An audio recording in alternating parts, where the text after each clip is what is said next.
City of Southport Board of Aldermen Budget Workshop, April 21st, 2023 is now called to order. Thank you for your attendance. Thank you for being here today. Thank you, Board. Thank you, City staff, in particular, our department heads, and thank you, Finance Director Melanie Trexler, Deputy Finance Director Brandon Stevens, and Assistant City Manager Dorothy Dutton, and especially our City Manager Bonnie Theron. There's a lot of work that went into this. Thank you for that wonderful summary that you've handed out. If anyone's here that doesn't have one, please get one. I read it online, and I have a copy as well. It's excellent. Be a nice roadmap for years to come. So a lot of hard work went into this budget. It's a yearly task. It's a fiscal rite of passage. So, Board, thank you for your attentiveness and efforts as we go through the presentations today. So our invocation will be by Reverend Alderman Lowe Davis, who is here with as Seth Curry. I'm proud of that. And she's going to get season tickets, followed by our Pledge of Allegiance. Let us pray. Creator God, we thank you for the blessings you endlessly bestow upon Southport. Keep us mindful today especially that blessings come with responsibility and challenges. And so we ask that you inspire us with patience, understanding, strength, and courage to do the right thing for Southport. Amen. Amen. I pledge allegiance to the flag of the United States of America and to the republic for which it stands, one nation, under God, indivisible, with liberty and justice for all.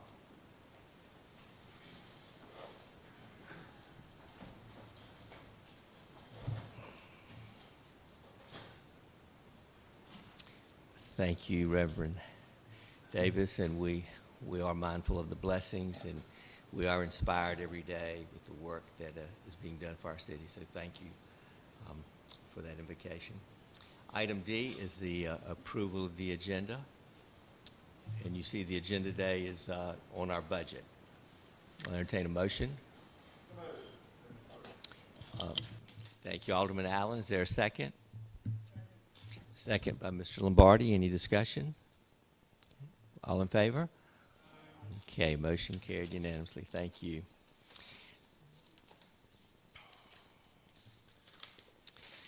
I just have a couple of introductory remarks, and then we'll get started. The budget is a monetary reflection of goals, projects, services required and requested, purchases, repair and maintenance, health insurance for our greatest asset, our city employees, wages that are competitive for recruitment and retention, benefits that make a difference, building and vehicle maintenance, rights of way, parks and cemeteries, water, electric, road, sewer, stormwater, infrastructure, waterfront stabilization, our city planners, fire, police, EMS, public services, all these departments. Each department with its unique requirements, goals, and opportunities. We want and should provide quality service to our citizens. A robust and thoughtful budget will assist our employees in doing so. With the revaluation of property, there will be an adjustment in that regard. We want a green budget as much as possible for Alderman Davis. So please work on that. And I mean that sincerely. And as much as possible, a budget that's not in the red. So we work towards the best way forward always, mindful of public health and safety, historic preservation, preserving and protecting the village atmosphere in our unique neighborhoods, and enhancing the quality of life and the preservation of the human spirit and the patriotism of our citizens and our city. So first I would like to call on Chad Huff, Agency Benefit Solution. So thank you. If you'll come up, make sure the microphone is on, press that button in the middle.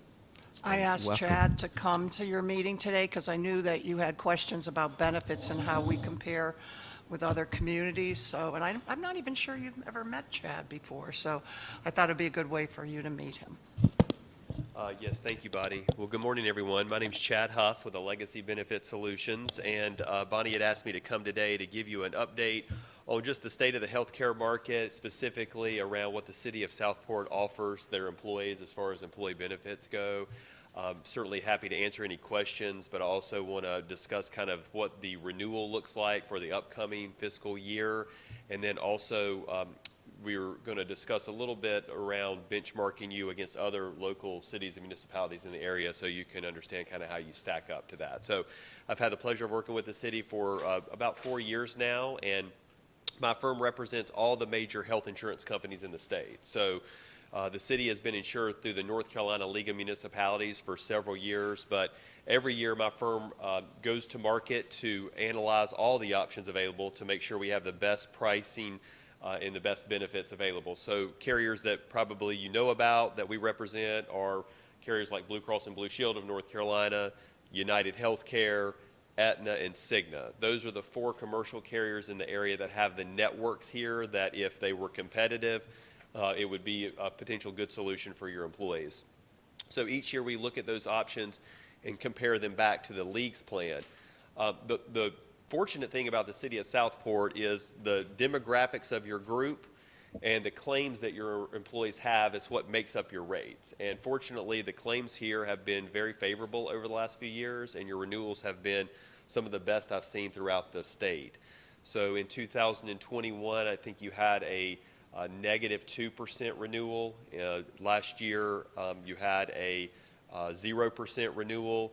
And this year, the league started at a 7.9% renewal, and we've been able to negotiate that down to a 2.9%. So if you look back over the average of the last 3 years, it's substantially lower than any of the other municipalities throughout the East Coast here. So we work with the Village of Bald Head Island, Holden Beach, and several other smaller municipalities, some of which are with the state health plan. Now, I'm sure you've heard the recent news that Blue Cross of North Carolina, who has had the state health plan for 44 years, is lost that bid to Aetna for the 2025 calendar start year. So we'll see how that goes. There's some litigation going on right now, but my firm is very aware of the state health plan, and we always look at that as an option as well for our clients.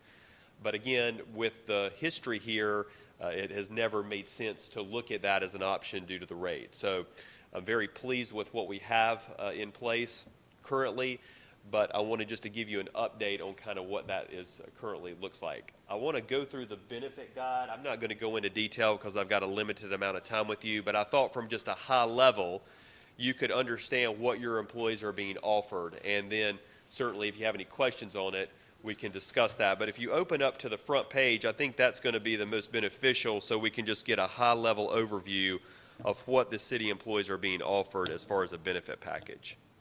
So there's a medical plan being offered. There's actually 2 plans, one of which is an HSA eligible plan, which most of the employees are participating in. We do have the healthcare savings account where the city contributes dollars to that account to help pay for qualified medical expenses. There's been some discussion on the way those accounts are being funded currently by the city, where it's more throughout a monthly deposit versus any type of upfront dollars. So I did want to bring that up as far as looking at other cities that we work with. Some of them deposit those funds into accounts on a quarterly basis versus monthly to give those dollars upfront to that employee. When they go, it's in the account. It becomes a burden to some employees if they do not have enough dollars in those accounts to pay specifically for prescriptions. So one thing I would encourage you to discuss is, did you want to make a change on how you contribute to those HSA accounts? Not necessarily the amount you're contributing, but maybe the way it's being funded. One disadvantage of pre-funding the account, specifically like the annual amount, is if you have an employee leave, then you've already deposited that money in those accounts and you're not going to get that money back. So I would recommend not being that generous, but I would consider maybe a quarterly funding versus a monthly, especially in the beginning where it gives that employee several $100s to pay for those medications in those first couple months. So I think that's one area that you could potentially make an improvement. But as far as the way, the dollar amount that you're contributing, you are above average in the area as far as what you're contributing on a dollar amount. You offer a dental plan that's very rich. We'll talk through that in a moment. A vision plan, short-term disability, voluntary long-term disability, basic life and accidental death, voluntary life and accidental death. You have an accident, cancer, and critical illness plan that's offered to your employees on a voluntary basis. And then you have an employee assistance program, which we worked with the North Carolina League of Municipalities to get a grant for you that will actually pay that cost. And EAP, employee assistance, has become one of the #1 benefits that we are seeing across the state due to the mental health crisis that we're in right now, and just specifically with a city that may deal with a catastrophic event or anything like that, where we would want counselors or someone to come in and meet with your employees throughout a traumatic situation. I'm very pleased to know that you offer that to the employees to give them access to that. And that's all confidential between the EAP provider and the employee, so the city's not getting that data to uncover anything. It's just between the employee and the EAP provider. So you do offer eligible dependents cover, so legal spouses, domestic partners, and children up to age 26. You currently do not pay anything towards dependent cost. So that's another area of discussion between you on whether or not you want to start contributing some dollar amount to dependents.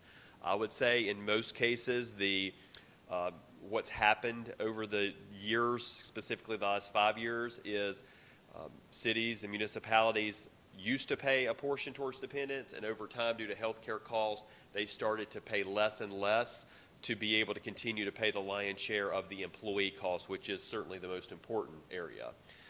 There has been a trend back towards some dependent share due to the economy right now, and very low unemployment and employers trying to attract and retain talent.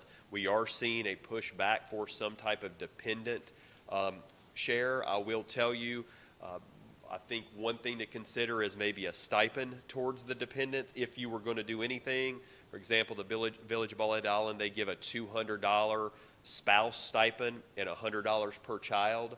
So for example, if an employee wanted to cover their spouse, the city could potentially pay $200 of that cost, which lowers the cost for that spouse to be covered.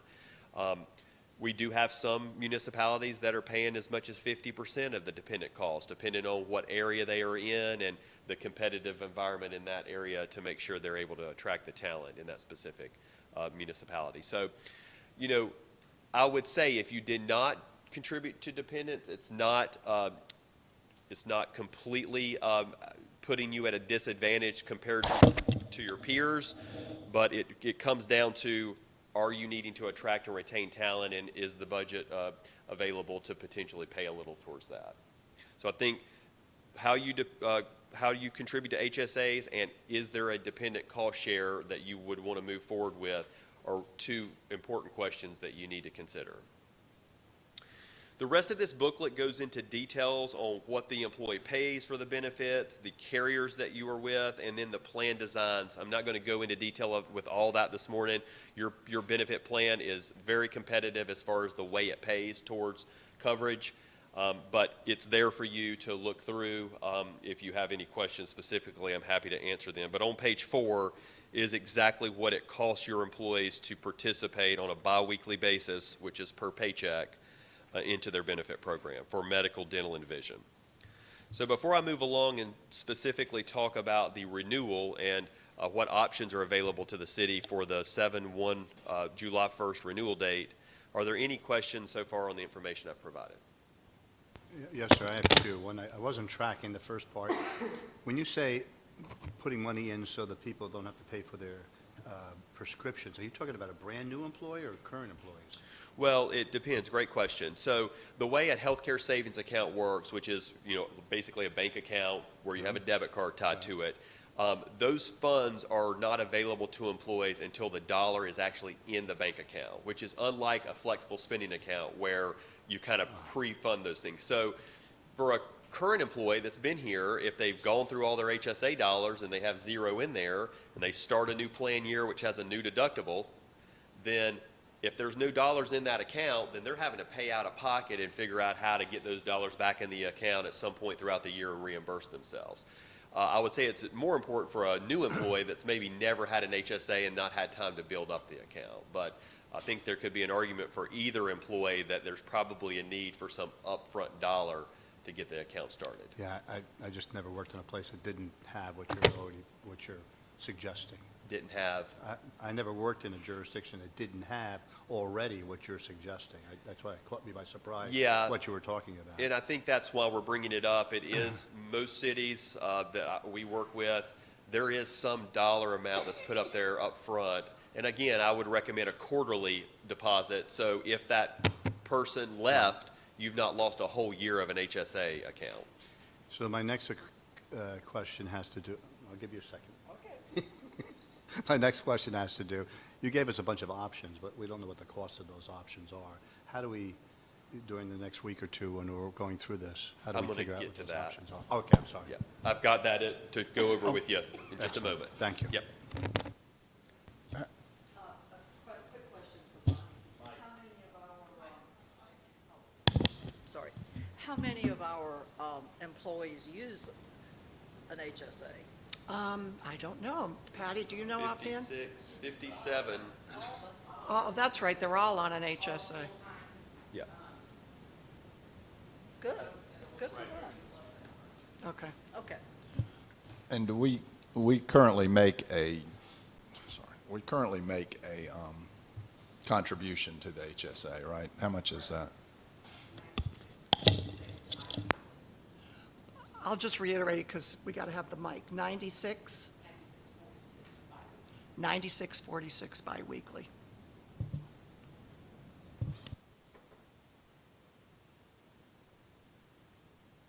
All right, shall I move along? Or This number here in this book Yes. doesn't match the numbers here. Correct. That's This- because of the contribution that we're making. No, this is your current fiscal year of 2022 to 2023. And then this guide here is what the renewal is going to look like for the upcoming year. So, but yes, I'm sorry, this is payroll deductions, and this is the total dollar amount. Yeah, so that's correct. Any other questions before we move along?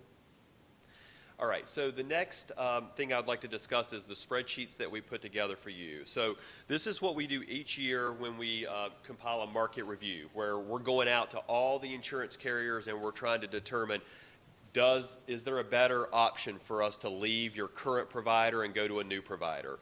So I'm going to kind of move your attention to more of the bottom of the spreadsheet. The first two columns on the left side are the current HSA plan, and then you have some grandfathered employees that have been here for many years that participate in a copay type plan. So those are the rates that the city has currently, the total amount that's being billed to the city for those two plans. The two columns right beside of it is the renewal that the city, or that the North Carolina League of Municipalities issued, which was that 7.2% increase. All right?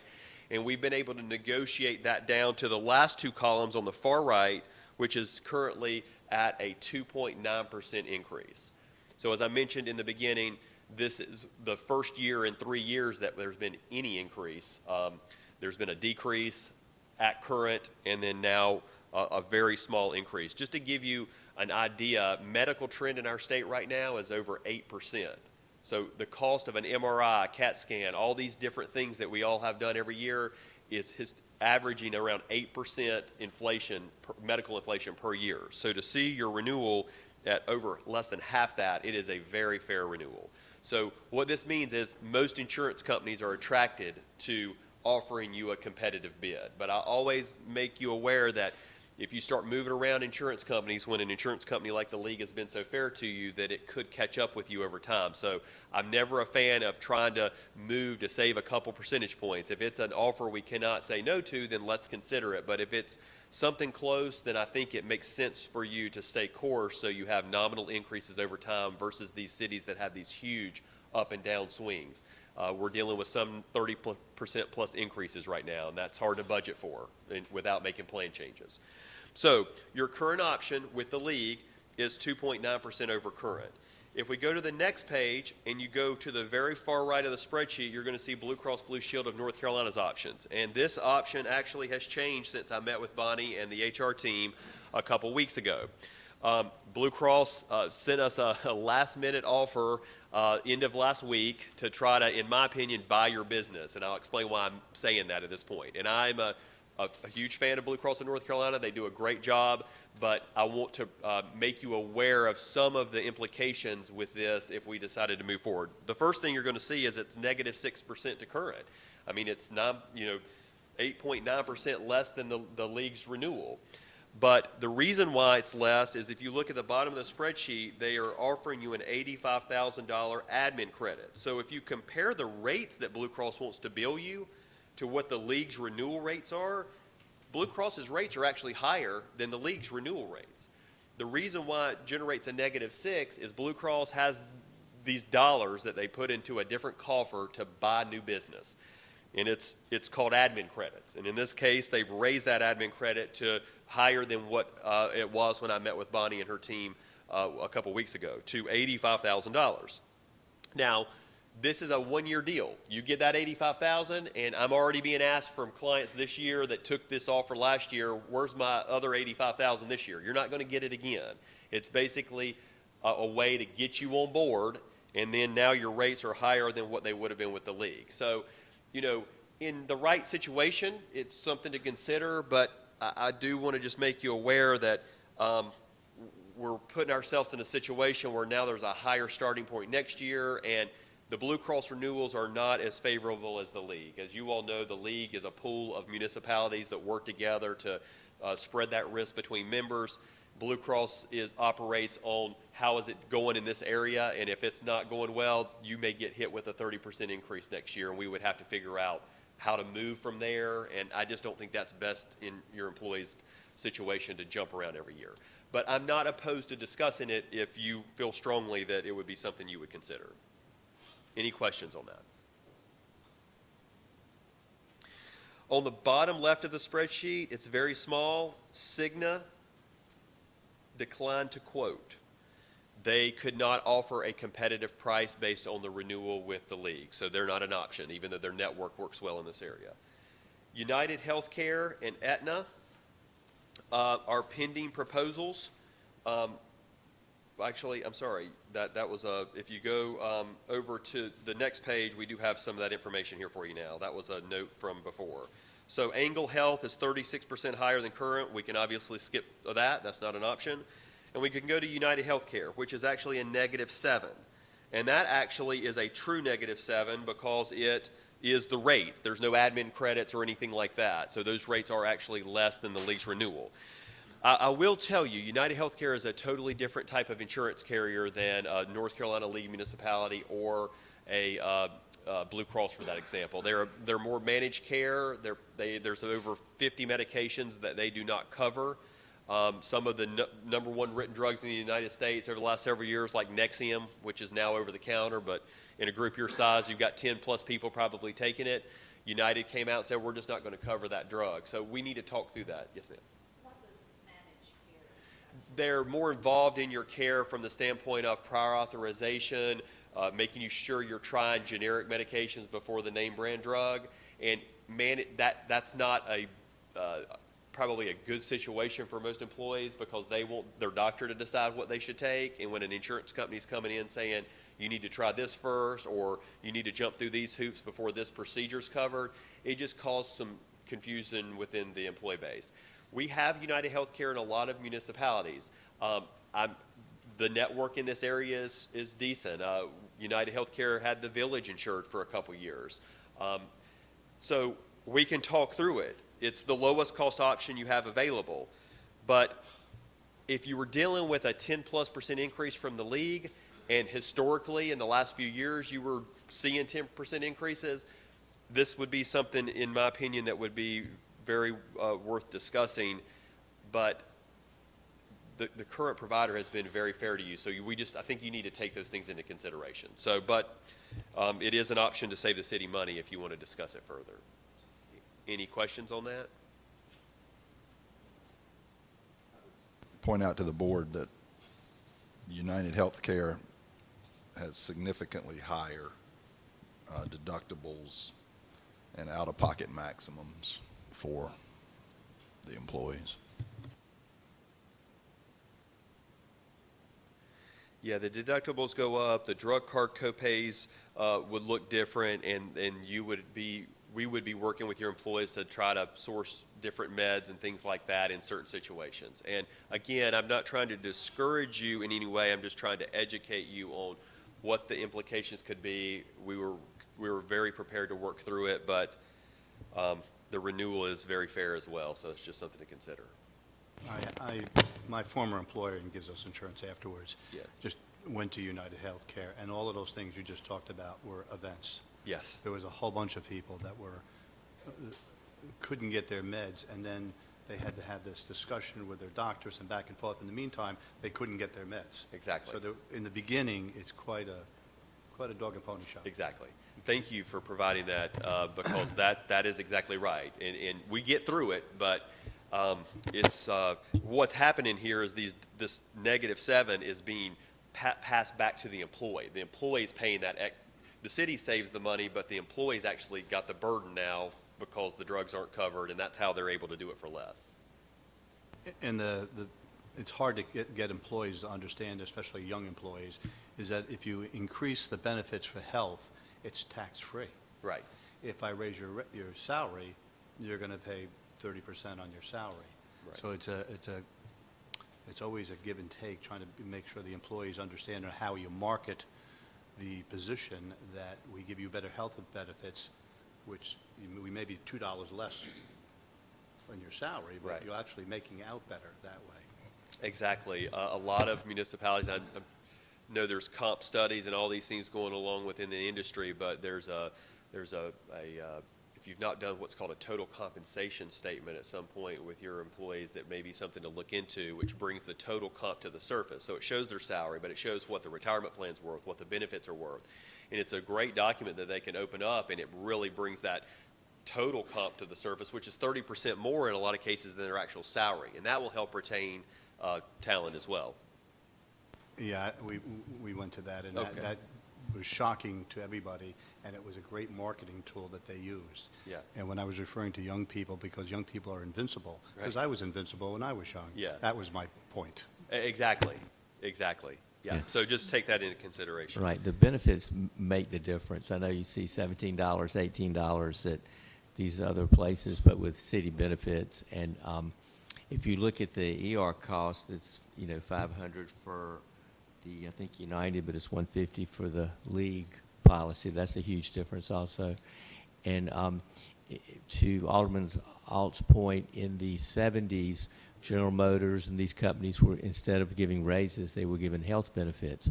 Well, as time went by, it cost them more to do the health benefits, and that was part of the beginning of the healthcare crisis, because they had these great health plans, but they weren't sustainable.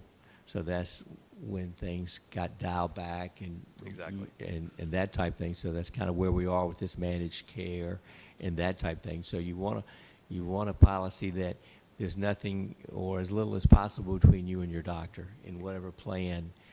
That's beneficial. The money I know is important, but whatever the plan that our employees have that gives them the benefits they need and does not put impediments between them and their doctor. And allows them to go to the ER without having to pay a fortune. Right. Yeah. I'm a little, when I look at these numbers here and I see the employee only, can you tell us how we compare to other municipalities as far as, there's only one family on our plan? Yes. Does that make sense? I mean, Well, that's pretty standard on a group your size now, and the reason why is, as far as your rates go, they're right in line with what most municipalities have, but what's happening is, as you can do the math, and what it would cost an employee to put their family on is substantial. So what's happening in most cases in families where the spouse works, that spouse is getting coverage through his or her employer because that employer over time has started paying more towards employee only and pulling back on the dependent cost, and it makes sense for that employee to be covered through his or her employer. The other thing is, you can see you have a couple children covered. So what normally happens is the family looks to see where does it cost the lower amount to have children covered. Most of them over the time since 2011 and the ACA marketplace has become available, they've gone to the exchange to buy an individual policy for that child. So that is what's happening within the healthcare market. Now, there was a recent legislation change for January 1 of this year. It's called the Family Glitch. So in the history of the Affordable Care Act, there was a provision in the bill that said if you as the city or the spouse's employer's plan offered health care, then those families couldn't go to the exchange and qualify for a subsidy. And it prevented a lot of people that would qualify not to be able to get it, even though it may be less than covering that spouse on the group plan. On January 1, that family glitch provision went away. So now if health care is being extended to a family, if that family qualifies for a subsidy for the spouse or the children, they're able to get that now, and the health care being extended to them is not prohibiting them from the subsidy. One thing that's, I think, a myth in the industry is everyone thinks that to qualify for a subsidy, you've got to be at the poverty level or slightly above it. And you can make up to $200,000 as a family and still qualify for some subsidy. So what we've seen is an influx of people into the exchange, specifically children and maybe non-working spouses, so they're able to get health care at a lower cost. So I think that's why you're seeing this, because there's other options that are less.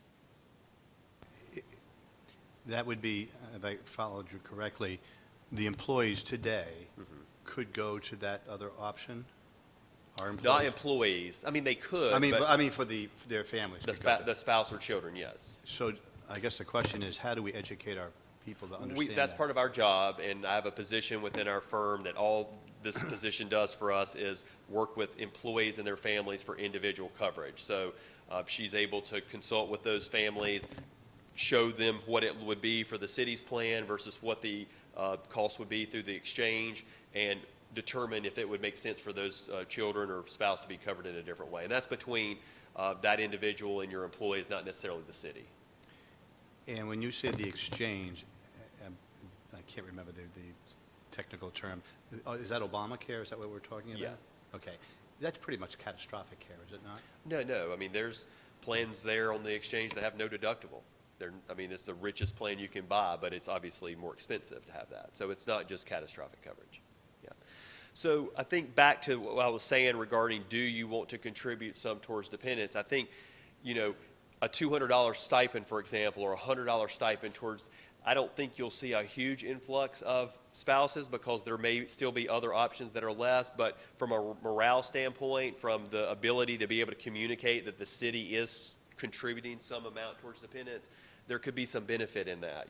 Whether it actually allowed for a lot of spouses to be covered, we would just have to see. But the other thing I want to point out is some cities have done away with spouse coverage altogether or made it cost prohibitive because of the fact that the spouses were costing the plan more than the employees were costing. For example, maybe we're in a city and you have a couple spouses covered that are very high risk, and it's pushing the cost up for the whole town. So you've got to think through those options. I mean, we start to bring in spouses, they're not working, they become sick, and now your city insurance is going up for everyone. So it's a give and take. I mean, so just be aware of that. So if we move, any other questions on the medical plan before I do a quick review of the ancillary renewals, which would be the dental and the vision? Okay, one update since our last meeting with Bonnie is your companion dental renewal was a 12% renewal, and it's been cut down to 6%. So you can make a note of that. They did revise the renewal recently, and 6% is below dental trend. Your dental plan is 100% covered for cleanings. Basic services are covered.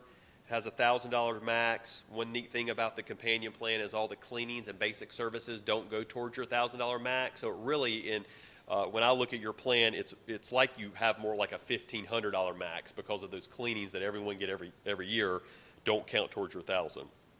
So the renewal is great. We can move to Humana and save 2% over current. We would have to look at the network of dentists. I mean, you're not talking about a huge dollar amount here. By the time that gets cut down to probably around $41,000 a year, you're probably looking at a $2,000 or $3,000 a year difference in total annual cost to move over to the Humana plan. But it is, and then bottom left, you can see we quoted carriers like Mutual of Omaha, Sun Life, Principal. They all declined to quote because your renewal with Companion at 12% was still competitive. But unfortunately, due to the history you've had with Companion, they decided to lower it down. Companion is owned by Blue Cross Blue Shield of South Carolina. I only share that to say everyone knows the Blues name, so it's a reputable carrier. You can go to any dentist you choose, and I think for the most part it's worked out very well here. Any questions on dental? And if I'm reading that, this actually applies to the entire family or just to employee? Well, you can see to the bottom left, we do have, to your points earlier with where dependents covered or why they're not covered, you can see you have a lot of employee spouses, 5 families covered. On the bottom left, it kind of points out how many people are covered under each. So the $1,000 is per person. So if I'm a family of 4, me, my spouse, each child has $1,000 each. Correct. Any questions on dental? All right. I'm a little bit at my time here. I don't want to spend too much time, but we can go through vision and then stop. Okay. So vision, you're with MetLife through a Superior Vision Network. There's no increase. So you were under a 4-year rate guarantee, and we are in I think the 3rd year of that now. So there's no increase in that cost to the city or the employee. The rest of this booklet goes through the life insurance that you provide the city.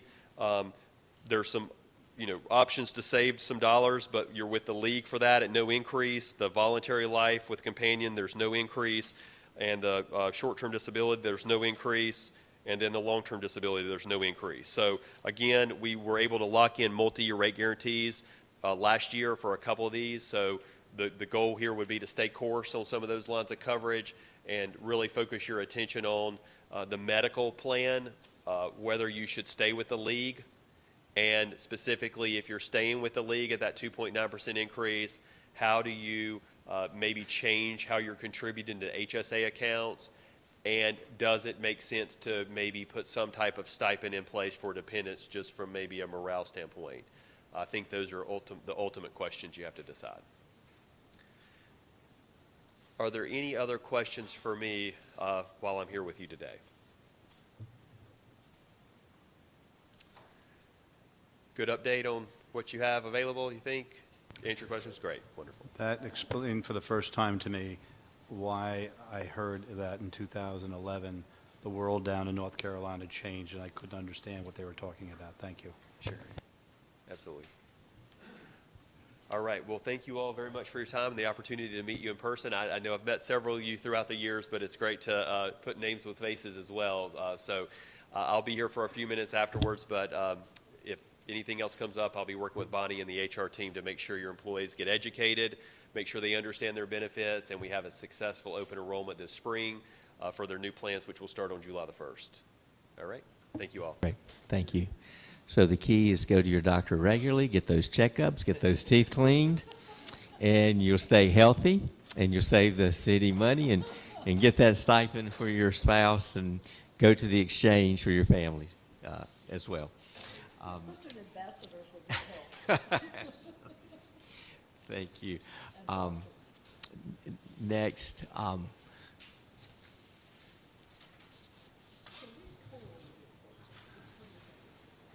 next will be Ms. Trexler, Melanie Trexler. Oh, yes. Our finance director. Thank you, Ms. Trexler.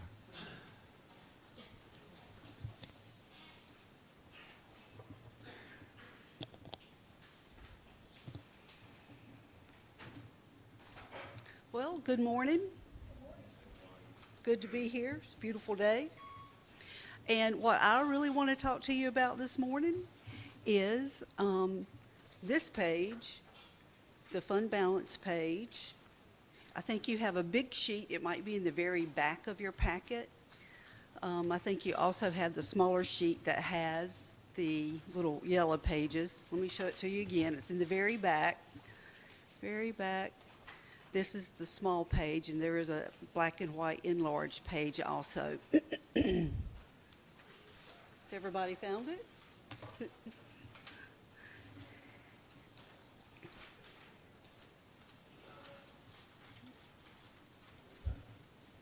in the back.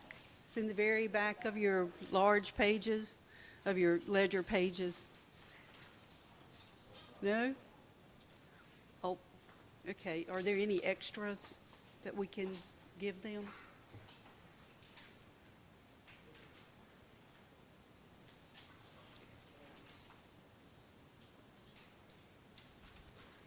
Yes, that's it.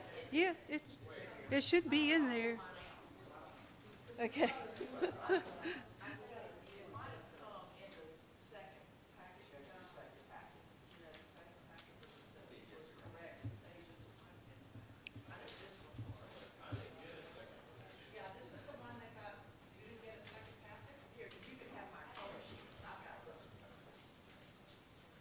I apologize.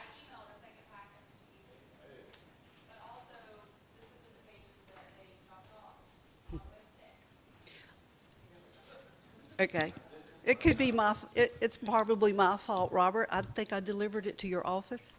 And John, I wasn't aware that you had moved to another house. So yours didn't make it to your house. So that is my fault because I was responsible for delivering those two. I apologize. Okay, so anyway, this is a record of which I am quite proud of, that over the last 8 years has constantly, continually gone up. And it's not only of my record, it's of our city staff, of our department heads, and I want to thank them for their support and for minding their budgets over the last 8 years that I've been in finance. You know, and it's taken loyal, consistent, stable department heads to make this happen. So I'm quite proud of that. We as a team have weathered 5 hurricanes and 6 city managers. When I started 8 years ago. Which was worse, the city managers or the hurricanes? Hence is why. Don't put that down. Well,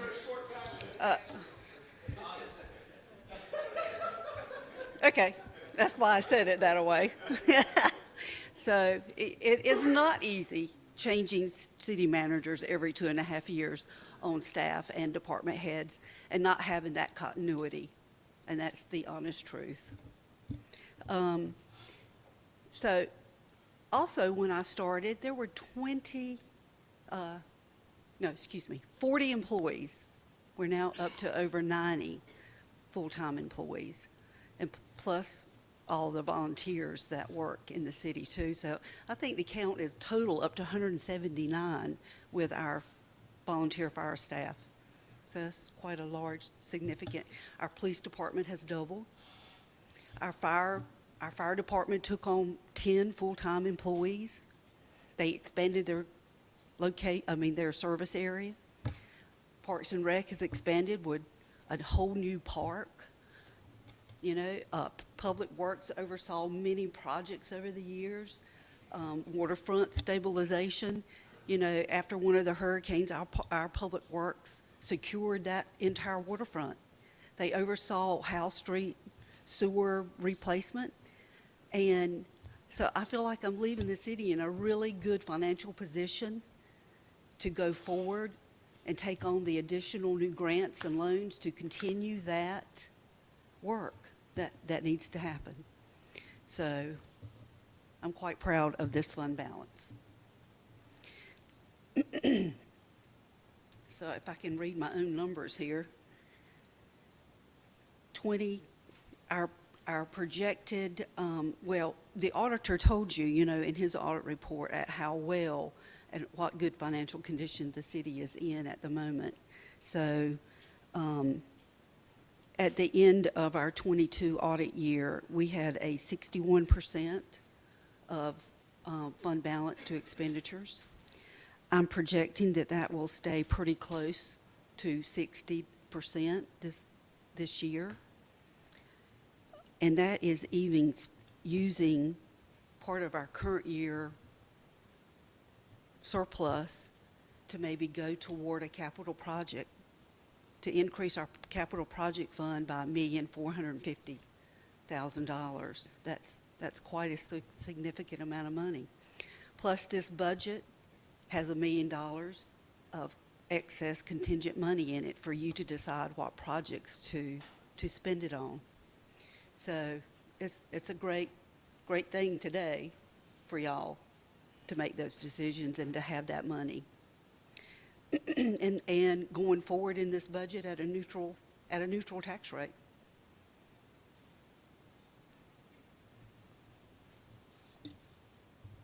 So I don't know if you've had an opportunity to take a look at this fund balance projection sheet.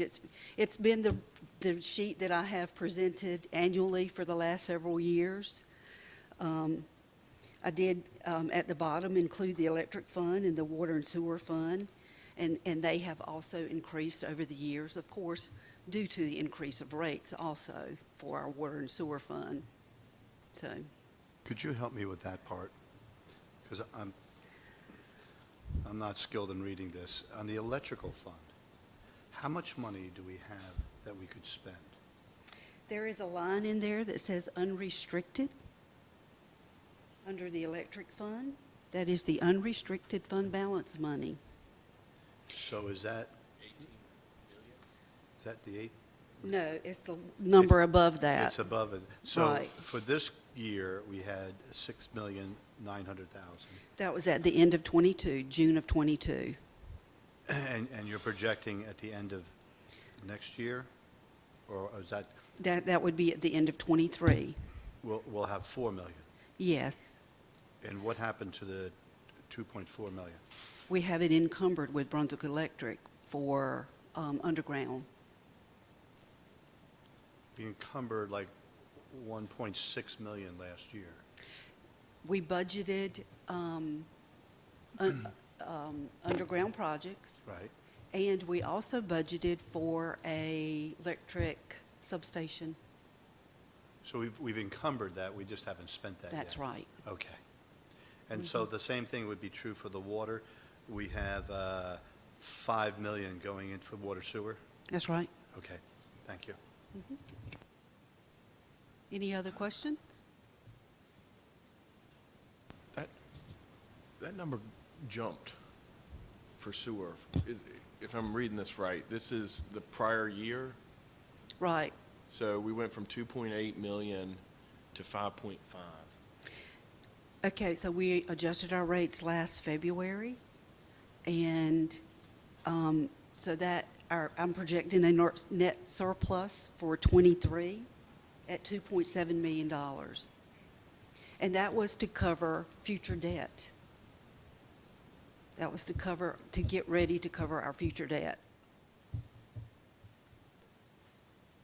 So we have $2 million in the bank to cover the $30 million, or whatever it is? Am I following that correctly?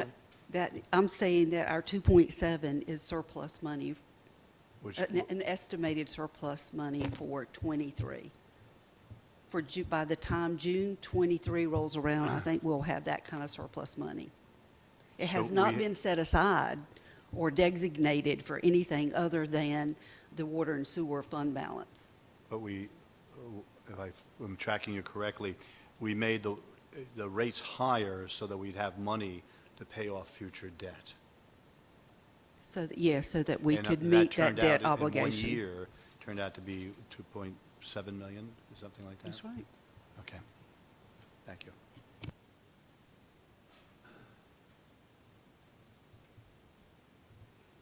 Okay. Thank you all. I've enjoyed my tenure and stay for the city of Southport. I've enjoyed working with the team. And I just want to say a big thank you to you. You've been a big part of the good news that's on this sheet relative to the fund balance, and you've done a great job for the city of Southport, and we really do appreciate what you've done. Thank you, John.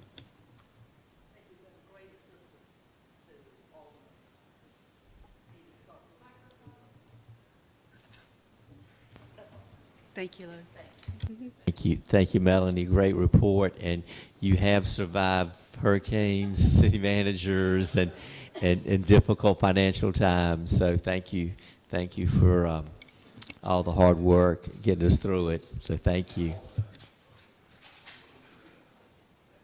Our city manager, Ms. Theron.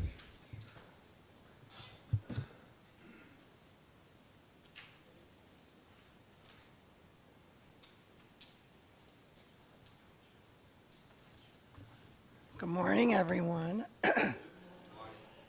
It's budget time. I always like to say I feel like it's a puzzle, and we're going to put that puzzle together. So, hey, before I start, I'd be remiss if I do not introduce, because you have not met him yet, our second part-time engineer, Bob Jarvis, who's here. And Mr. Jarvis comes from Connecticut, another Connecticut person, but who is now a transplanted North Carolinian. So, yeah, he will be doing your CIP, your 5-year plan. Well, you'll see it later on in the budget season. And also he'll be overseeing all the park and rec projects and working with Heather on all those. So we welcome him. We know he's going to do a great job. And so when you get a break, say hi to him. Okay, the moment you've all been waiting for, the city manager's budget. So, go ahead, Dory. When I was putting together this budget, these are some of the highlights of things I was taking into consideration when I was doing this, and that obviously the strategic plan that and your goals that you all put together was one of the key ones I asked the department heads when they were asked, sorry, when I was asking for things to make sure they looked at your strategic plan and goals. So that's one of the things. I also want to take into consideration reval. Hey, it's wonderful when the value of your homes goes sky high. You're like, wow, this is great. But then you have to think on the other side that you're going to pay differently with taxes because of that. So I was trying to take that into consideration when I was putting it together also. I'm sure when, like I said, when everybody received their reval, they went right and went, oh my God, what's the value of my house times the current tax rate? Holy yoly, this is unbelievable what I'm going to have to pay. So everybody needs to just, that's not what's going to happen here. I also, as Melanie mentioned, I took all the capital items out of the general fund. I'm proposing to you to use $1,450,000 of your surplus and take the capital items out of that, and I'll go into that in a minute, as will the department heads. For the personnel costs, what I've included in here is a 5% cost of living adjustment. I looked into the other towns, the county, that's kind of below what some of the other towns and counties, it seems to be around 6.5% they're doing, but I'm recommending a 5%. I know last year you did a big boost, but as a part of that, I'm also recommending you do a pay study. Patty's going to address this on Monday, but you will see when you see her slides, we got a lot of positions that are way below what they should be. So that's something that I'm going to recommend as we do that pay study. The other thing is also, along with the 5% cost of living, there would be the merit up to 5%. So that would be up to the department heads to decide on that through a written evaluation, which has all been redone, and the department heads are much happier with the evaluation form they have. I want to include training for all staff. We need to get into things that the staff has not had enough training. I know some of them would like to do things with emotional IQ and learning how to deal better with their staff, not just on a supervisory, but really understanding people and their situations and to be better supervisors.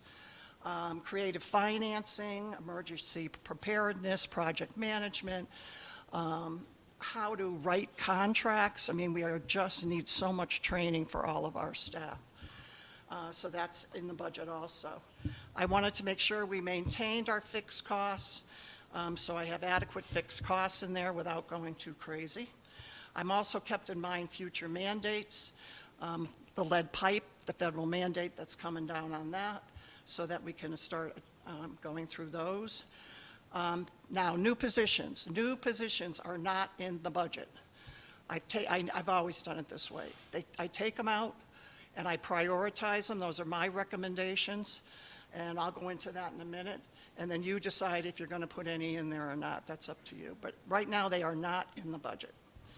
So what you will see here is a maintenance budget.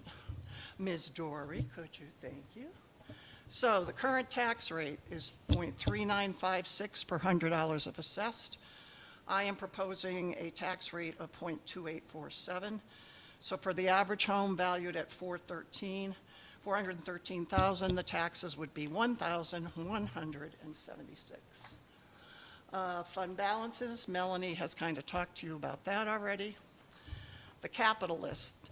The department heads will discuss this in more detail during today and Monday, but comprehensive master plan for $100,000, 2 patrol vehicles for the police department at $120,000, city building survey. I think this number's too high, but one of the things the city does not have is assessment of their city buildings.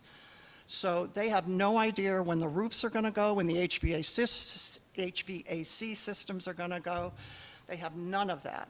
So we have no idea how to budget or plan. So I would like to hire a company that could come in here, take a look at all our buildings, and develop a 5 to 10-year plan.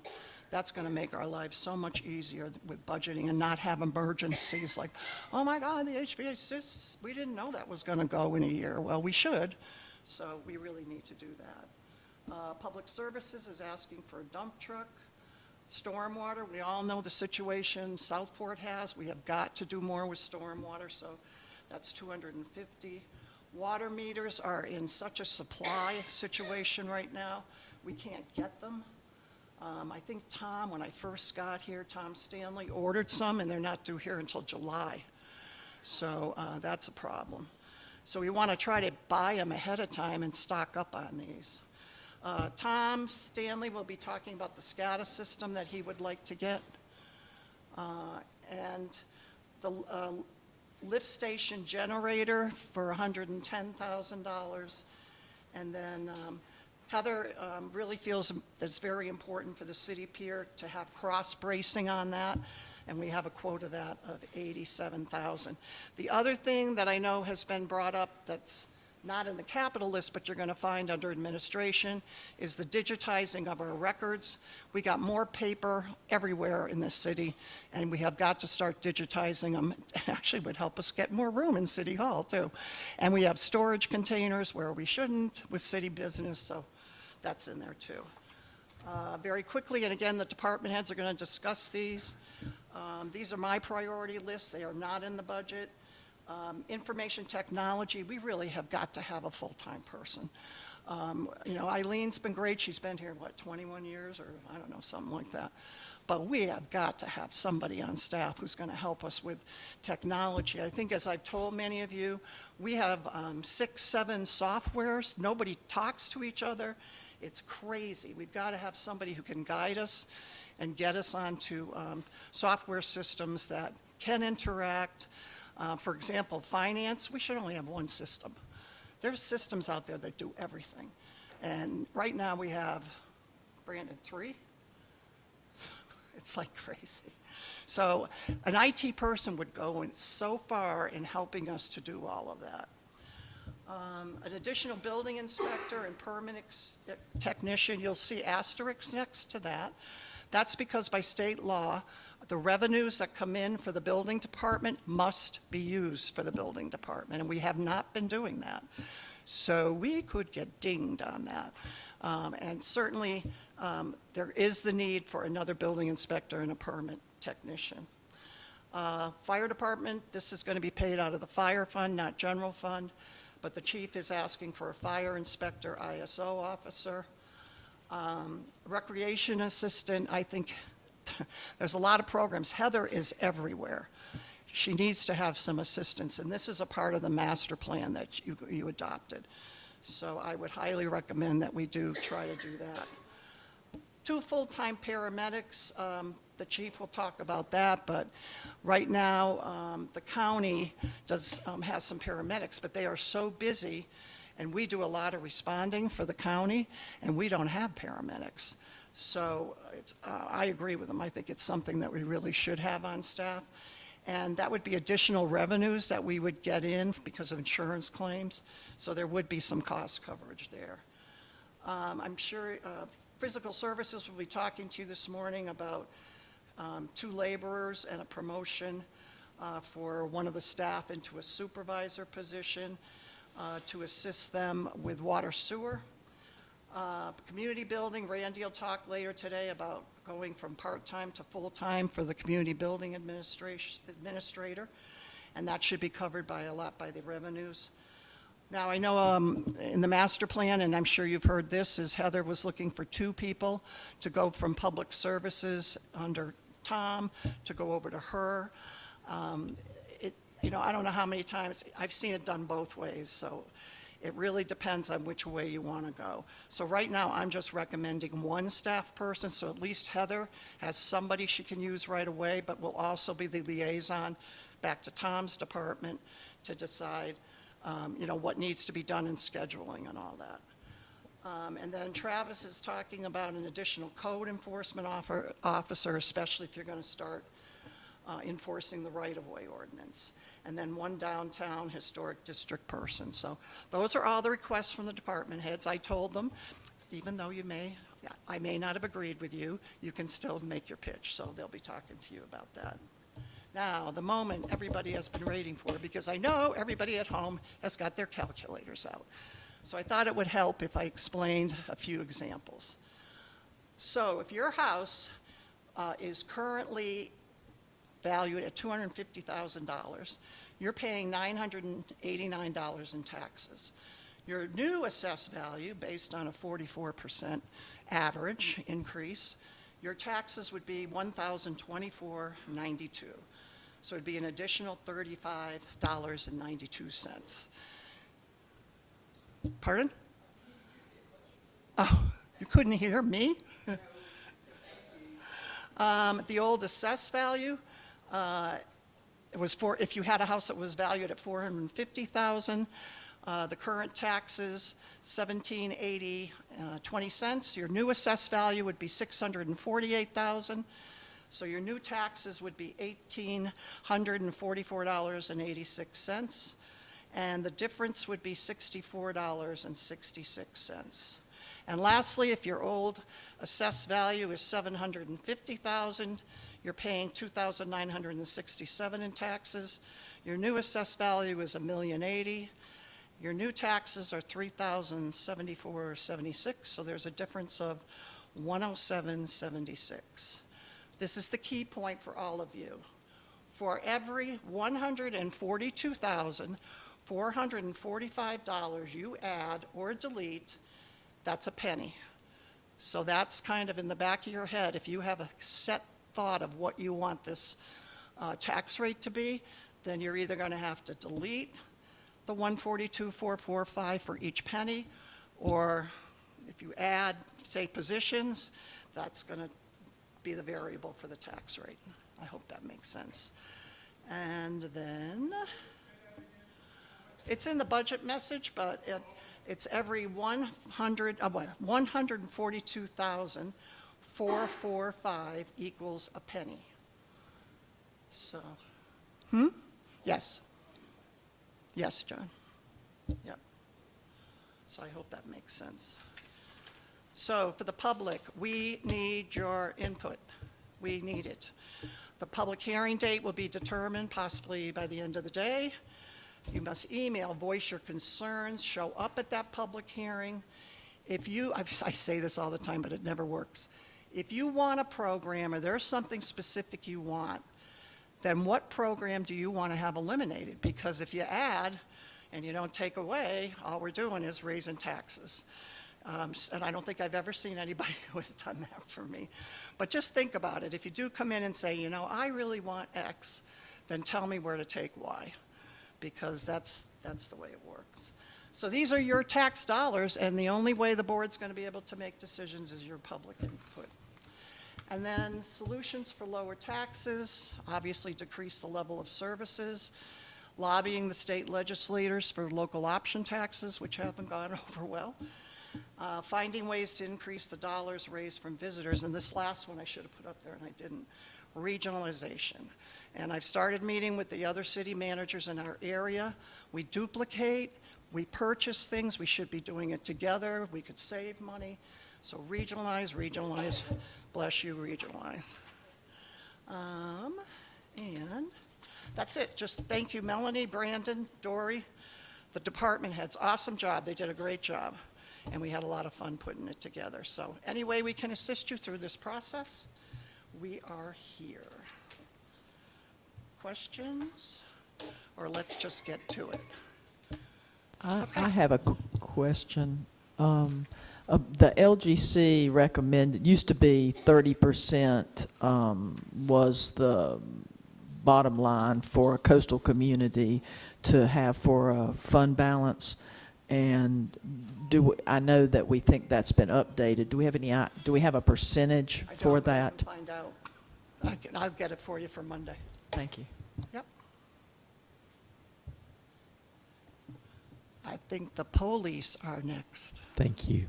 Thank you. No, that was excellent. Thank you. You actually delivered a lot of good news, I think. You think so? 'Cause I was so disappointed. All right, our police department budget is next.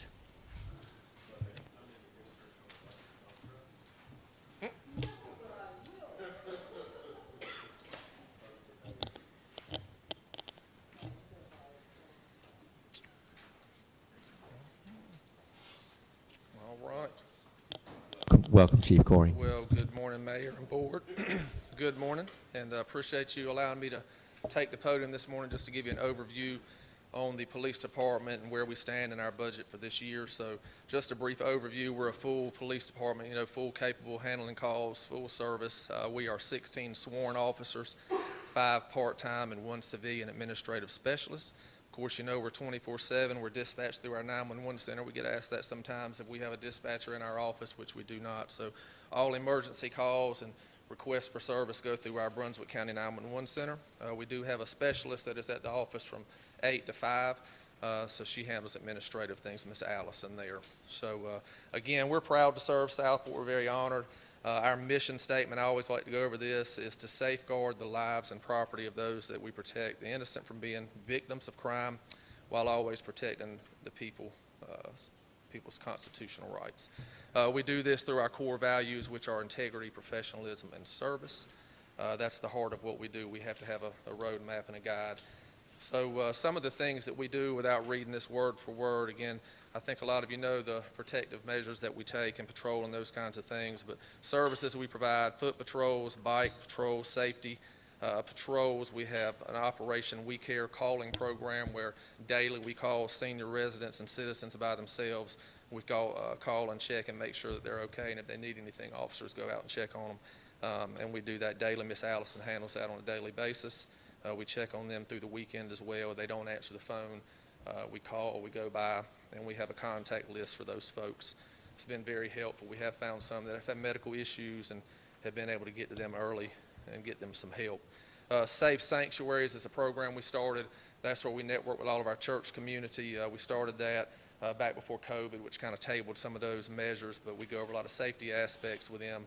I was just at a church this week walking through and doing a safety checklist with them to help them with their needs and concerns. We do business watch after hours checks where officers are going after hours when the call volume slows down. They're checking doors to make sure there's nothing open. We do find businesses with open doors, and we have calling mechanisms to get up with those business owners to secure them. We have a residential check program. We have a car seat program that we partner with our fire department to do. We have some officers that are certified. We have a lot of people who need help installing their car seats, so we have technicians available for that. We do have a citizens ride-along program, of course, golf cart registrations, shop with a cop, and coffee with a cop. Those are just some kind of enhancement programs that we do to try to outreach and be part of the community that we serve. Some good news, I get often asked, what is the crime rate in Southport? Do we have crime? So just looking back at some numbers, our crime rate is 23.4, which is more than 10.9% lower than the national average. So that's a great number and something to be happy for. 23.4% is our crime rate. So we're glad of that. Just some numbers and just a brief overview. Calls for service this year were about 6,400. Traffic stops over 1,080. Accidents, 140. Arrests, 123. Warnings and citations, 750. Community engagements that we participate in, like I hit on briefly again, our Shop with a Cop program, where we do take up money all year long. We were able to help, I think the number of kids this year was over 140. We shop with them and help them for Christmas. Our City Winterfest program, Spring Festival, we help out at Southport Elementary School doing walkthroughs, reading to kids, helping with their DARE program as far as speaking engagements and things like that, and foot patrols in the school to familiarize the officers there. Again, our bike patrols and our business checks, to name a few. And just to highlight a couple things as far as recruitment, retention, and beyond is what I call that, because we're in a battle trying to keep officers. This is something across the country. It's not just a Southport issue or Brunswick County. This is something we battle. We have struggled to get officers to fill our positions, but I'm happy to report that we are fully staffed finally. I say finally, it's been a long road this year. We've had officers having to work overtime to fill in, but we are fully staffed at this point. We do have a recruiter within our department. That's something that we started early on in the year, and that's been very helpful. This is an officer that researches all our programs. They go to all the BLET programs in the schools, talking to recruits. They take one of our cruisers out there and let them look at it, and they help them out with that. They do ride-alongs and that kind of thing. That's been very beneficial. We've actually attracted some candidates doing that. So we also do a lot of advertising through our community relations department to try to get officers here to Southport. So we're a constant push, but again, we don't want to be a stepping stone here in Southport. That's one thing we try not to do in the past. A lot of smaller departments sometimes, because we don't have a lot of room for promotions and we don't have K-9 teams and SWAT and things like that, it's hard sometimes to retain officers. But looking back over since the 5 years, November will be 5 years that I've been here, we've been able to retain officers. We have lost some, but it was due to pay, and some of them just moved on to. We did have some that just wanted to get out of law enforcement altogether because, of course, the climate that we went through with the George Floyd movement. But so far, we're able to hold and retain the officers. They like being in Southport. It's a small town. They like the community aspect and enhancement, engaging with the community, because it's very important to, be part of the fabric of our community. It's not just car stops and answering calls. It's getting out and talking to people and that kind of thing. So we push a lot of that, and it's something that we're proud of. I just want to talk a little bit as well about, and before I move on, recruitment. Again, our pay is very comparable now as well, and you've been certainly a big help with that. You've helped us meet the needs to increase our salary and be in line with, I don't like to use compare, because I don't like to try to say that we want to keep in line and stay in line with Brunswick County Sheriff's Office or Leland, because again, we're all bigger, different. We have different things that we do. So, but we are in line right now. I'm pretty good with that. But of course, pay can always be, more. So everybody likes more money. But I just wanted to thank you for that. Training, policies, and procedures. Again, we're a 16-man department, but we're expected to meet the demands of busier departments, Leland, Wilmington, and that kind of thing. If there's a mass shooting or something like that happens, they expect us to respond, like Charlotte PD, like you see on the news. They're going to want to see 100 cops and, all that kind of thing. But of course, managing that, we always try to have 2 officers working days and nights at all times. We have a supervisor that floats a busy shift. They look at the call numbers, so supervisors and sergeants are usually out working shifts, either 12 to 12, 2 to 2. It depends on, again, the call volume. We look at those numbers. Of course, during the daytime, myself, the major detectives are out, so that, during daytime, we've got like 5 officers out, so that steps that up a little bit with our command staff. But we just want to make sure that we put in measure. We've done a lot of things this year to enhance what we do as far as training. Officers' equipment has been updated with the lights and, the slings, and what we found when myself and Major Burke came in, some of the equipment they had been issued, but they had never really had a lot of training on how to handle it. And I know that sounds a little bit scary, but, we always go to the range with our sidearms and that kind of thing, but we didn't have a lot of training in place with the rifles and stuff like that, so we've enhanced our program a lot to go out. We're on the range more than just once a year doing the qualifications. We're usually out there once every other month out there doing, drills and things like that to enhance our abilities, and it's helping the officers be more familiar with what they're doing and that kind of thing. So all of these things have helped us tremendously. We've also launched a cardio launch. It's a 24/7 wellness resource, and this is something else we wanted to try to do, and I'll just read here so I don't miss anything on this, but pretty much it's a wellness tool that's at the officer's fingertips. It's confidential, it's accessible 24/7, anonymous, and available for the officers and their families. It addresses things like PTSD, sleep, stress, and more. The wellness toolkit is something we thought was very, very helpful. We're always apt to help others, so we want to make sure that we're investing in our officers and giving them the help that they need. So we've taken steps for that. But that's just a little synopsis of what we've done. I'll just open the floor for questions, and I'll pass this out to you to have. But I just wanted to go over some of the highlights and some of the things that we try to do to keep in line. So, questions? Is the delta of the 400,000 from last year to this year based on the fact that you're fully staffed now? Yes, sir. Okay. Yes, sir. And on your crime stats, I would tend to think that our violent crime stats are much lower than the national average. Yes, sir. I would just, Yes, well, I think you're missing a good marketing tool there when you're marketing to us. well, Is that- you know, we try not to toot our own horn, and I mean, we kind of talked offline about that, but that we are, the police department has come a very long way, of course. You are correct. I mean, we're less than 1% on those types of crimes, so we're very fortunate. But, you know, 5 years ago coming in, what we were faced with the charges of the two previous, and again, that has also been finally settled this year, actually. So that's, I guess we can say that's behind us now. We're moving forward. We try to not talk a whole lot about that, but just when I was trying to prepare, and I hate to read to y'all, like I said, I've got this handout I'll leave with you, but I hate to try to read everything to you, but I could brag a lot about where we've come and what we've done, but I'm very proud of the fact that we have overseen a lot of those obstacles. Our policies and procedures are very, very much up to date now. We've taken steps for accreditation. We're working on that. That's also spelled out in some of the monies as well, and I didn't speak on that, but we're already in the process now of doing the North Carolina League of Municipalities. They have a risk assessment where they're going to come in and look at our policies. So Major Burke has been instrumental in getting that started, so we're in progress to have that done. Along with that, the North Carolina lean is what they call it. It's like a CALIA accreditation program. So once we do the league risk assessment, we've got them coming right in on top of that, and they will accreditate, you know, our department. And pretty much what that does is they'll read through every policy, every procedure that we have, and they'll read it and say, yes, you do what you say you do, and, you know, do things. And that's a national thing. It's a state thing. There's been a lot of, you know, negative highlight on police departments. Unfortunately, there are bad cops. So when one does bad, it kind of looks at everybody across the country for that matter. So we feel like it's very important to do our part to be in line with state and national levels. So Southport Police Department is moving in that direction. We're very well ahead to that as well. Well, I'm just suggesting that there's a lot of good things that we could be marketing and helping Yes, sir. perception-wise. And you and I have had talked a number of Yes, times sir. about the accreditation process, and Yes. I'm glad that's going forward. And if you could make sure that, well, at least me, I would assume everybody would want a copy of the document you're reading from, Yes, sir. so that we can talk about how things have changed over the number of years. Yes.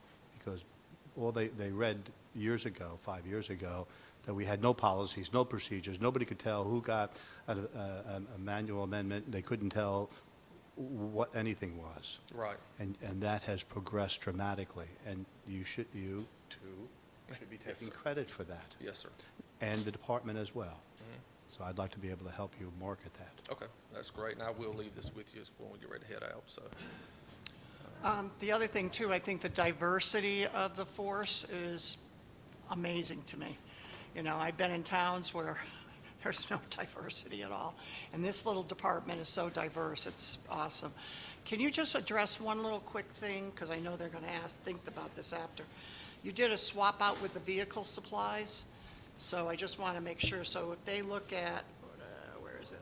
Vehicle supplies, it jumped big time, but that's because you swapped out with line 350. oh, yes, I'm sorry. We did have to, we tried to do ourselves a favor. We combined the two lines, and we didn't realize it failed on our end. So we're trying to separate those two lines back out. We had vehicle maintenance supplies, fuel, tires, cage, equipment, and all that in one line item, trying to shorten things up and dress it up a little bit, and it did not.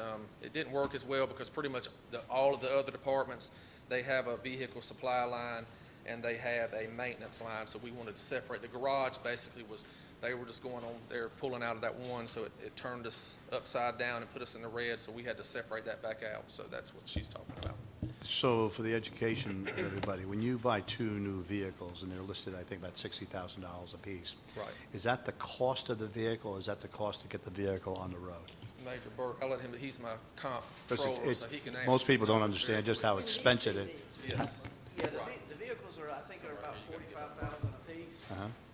And roughly 10,000 upfit, which is the cage cameras, consoles, et cetera. So we're looking at about 60, and that's a high estimate number, because the numbers have not actually come in yet, to make those orders. I just wanted to make sure people understood why that car would cost $60,000. Yeah. It's a lot of stuff that goes in it. Yes. Cameras, like I said, cameras, cages, the camera's $3,000 at least. And then you have your mobile data terminal and all of that. Right. And we're looking at hybrid, Ms. Davis. Aren't you so proud? Yes, we have some green vehicles. But yes, there is a lot in the vehicle, so some people think this is kind of like the Dukes of Hazzard, it's just a radio and a blue light, but you know, if you look in one of our cars, then anybody's welcome to stop us. We do have people on look, but we have to have a lot of safety mechanisms in there and features. The long guns have to be locked, so somebody can't just open the door, bust the window out and grab them. So we have all of those features in there. There's also a prisoner compartment. I don't like to use the term cage anymore because that sounds so horrible, but there is a prisoner compartment which is geared to protect the prisoner and the officer. We have state-of-the-art equipment here in Southport. You should be very proud, and we encourage anybody to come by, look at your vehicles. We have been asked that before, oh, why y'all need all these vehicles? But, you know, those are great vehicles. We chose the smaller SUV. Dodge, of course, is going out of business with the race cars, as people call those, and so, but this is a very nice vehicle. It sits up a little high for water issues. It's got some compartment in the back. We can throw a bike or something in there, some of the property or evidence that we need, and it's very roomy in there. With my long legs, it's a little bit more room in there than a vehicle, so, but that's attributed to y'all and the support that we get from the board and the citizens, so. People still love a Crown Vic, and the Major can attest to that. I got him here, he's my comptroller, he can take these numbers in his sleep, but the older Crown Vics, when we started the leasing program, they were wanting those. There's people still wanting Crown Vics, they love them, so they'll pay high money for a Crown Vic. Question on accreditation, which I Yes. think is, this is a wonderful goal. Would it also perhaps put us in line to get grants and any kind of more money It will. if we are fully accredited? It will. That's another reason we're trying to push so hard to do that. And again, having limited resources, and we're trying to manage as command staff the daily operations. Of course, this is very time consuming, reading through and comparing and doing that. So we've been trying to nudge along, taking little bites at a time, but we're very close now, but it will help us with grants. And we're actually working on a grant. Hopefully we'll be able to get it this year.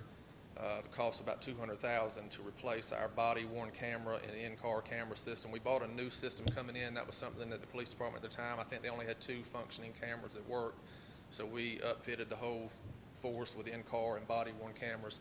We know how important that is. But the system we have is going on 5 years and it's failing. We're having some issues. We're trying to piecemeal it. So we put in for some help through the state, and we're very hopeful that we can. It looks very promising that we may get those fully funded. So. I did say to the chief and the major that getting them a new location is key to accreditation. Yes. I think where they are now could cause problems in not getting the accreditation. Yeah, we're definitely, myself and the major, he's back here saying we'll never, because there are some, you know, when you start looking at a police department, and I know, Mr. Alt, with your background, and some of you probably realize, but, you know, your vaults, and that's something else that was not, they didn't have really like a secure vault. It was in well, we won't talk about that, but, so we have a vault now. It's kind of scary to think about that. It was in the old city hall still, but an unmanned building. But now, so we do have a vault upstairs, and that's some of the reason when you go up, some people say it's like Fort Knox, because you've noticed we've added doors and layers and the codes and locks. We had to put some additional cameras outside, but that's all part of working toward that accreditation. You know, we have to be very careful and very mindful of that, and that we have all those processes in place, so. A quick question. Yes. During the height of our tourist and visitor season, which seems to be, all the time now, but, during the summer, roughly how many people are in town? I would say in the thousands on a daily. I mean, it's probably 10 or 15,000 just in and out, or probably more than that on the weekends that you can't hardly move down here. So, and that's also something that we have to, contend with as a smaller department, because a lot of people think, oh, well, Southport, your population's right at 4,200 or something, and so y'all should be just fine, officer per thousand and all these numbers. But I mean, you look outside, I mean, it's a hustle and bustle all the time. Being born and raised here, I would have thought I'd see all the, I used to, when I worked with the county, I would never go to Charlotte, because when you got in on their main street, it was like gridlock. Well, now we're like Charlotte, it's gridlock. I'm sure a lot of you guys probably get calls about traffic backing up. We look out the wind at the PD, and about 2:30, it's already backing up, people waiting to get out of town. I mean, it's just a hustle and bustle. So, but being fully staffed, and last year y'all gave us some positions or granted us that, so we'll have an additional officer to float some of those busy schedules and times, and that'll increase our ability to do some more engagement, the bike patrols and foot patrols and things like that. So we'll try to move those resources around. Our downtown area is very busy, so we have officers at times focused more down here, but we are responsible for all the way out to Lowe's, food, all the way out almost to West Trace on 211. So we have a larger footprint to cover, so we have to be cognizant of that and make sure our response times can, manage that as well. But Considering that some of those visitors may not be fully law-abiding, right, I think it's remarkable that with the influx of people that we get, that our crime rate is so low. I'm proud of that. Some of the things as chief, I don't sit down and review a lot of that. And as Mr. Alt said, there's a lot of things we can definitely say. And I probably need to put something down. And since you said that, I know we've talked a little bit. I think we're at a point now where at a 5-year mark, we can really give a full review to the citizens, for that matter, of course, you guys, where we are and what it looked like and where we are now, because it is a remarkable thing that we've been able to do. So. But yes, the crime rate, and we do have some, we get asked about drugs and things. We do have some, issues with that. We are a transit type of deal, but it's, for the most part, we're good. Chief Coring, and I can't remember the exact title that Allison's, is she included in the full-time employees in Yes. this category, because it's not listed? Let's see. I thought we have that spelled out in here for full-time. Hey, now, something did change on this. We do need to look at this, right? Something happened on our explanation sheet, because this just says here, Major, it says 14 officers. So yes, something's happened, because ours, let me pull it. The number's correct, the explanation may be. The explanation that we had originally, yes.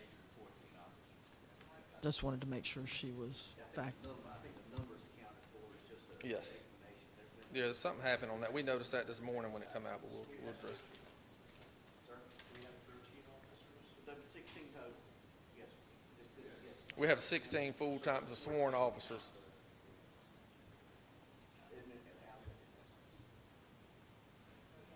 It does. She's in our full-time explanation. Yes. Well, there'll be 14 officers, myself and chief, so 16 total. And like I said, I think what has happened somehow. Yeah, I just looked at that, see that. The explanation, she was left off the explanation, but she's in the numbers. Yeah. The updated one I have, I need to figure out what happened with that. Alderman Mosteller, because yes, but she is included in that, yes.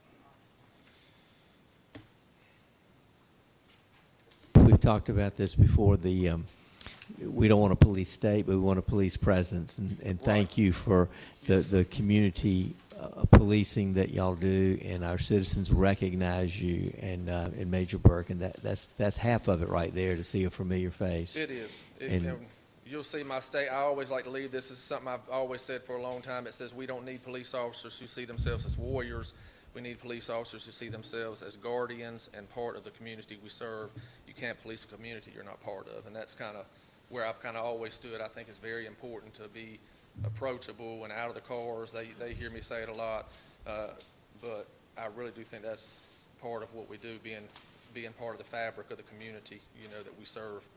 Is helpful. I know I've heard people tell me that before, that they'll see us out and they say it's great just to kind of talk to you kind of off the record, or, if you're not on that. A lot of people, unfortunately, only see police, fire, and EMS on that 911 call, but, being out in the public and doing things, even, golf cart registrations, the shot with car, all those things, that's a connection to somebody. That's them seeing us, hey, Karen, that's Todd, we can kind of remember faces, and, even though sometimes honestly it's you think, oh Lord, it's another golf cart out there, but and we joke about golf carts. We have a large population of golf carts. That's part of Southport. We're unique, but it does help us, meet those citizens, Yeah. and connect with them.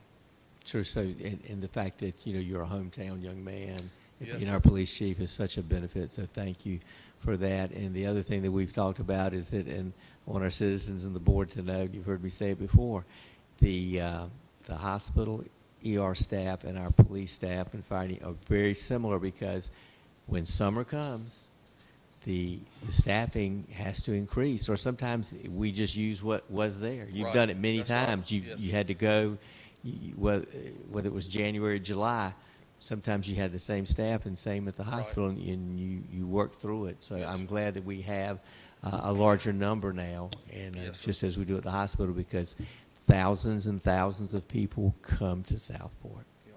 every day, and so every day, and so we thank you for your service, sir. and I want to thank you again for the attentiveness you give to our hospital Yes, every sir. day. When we need you, you're always there. So thank you. Right.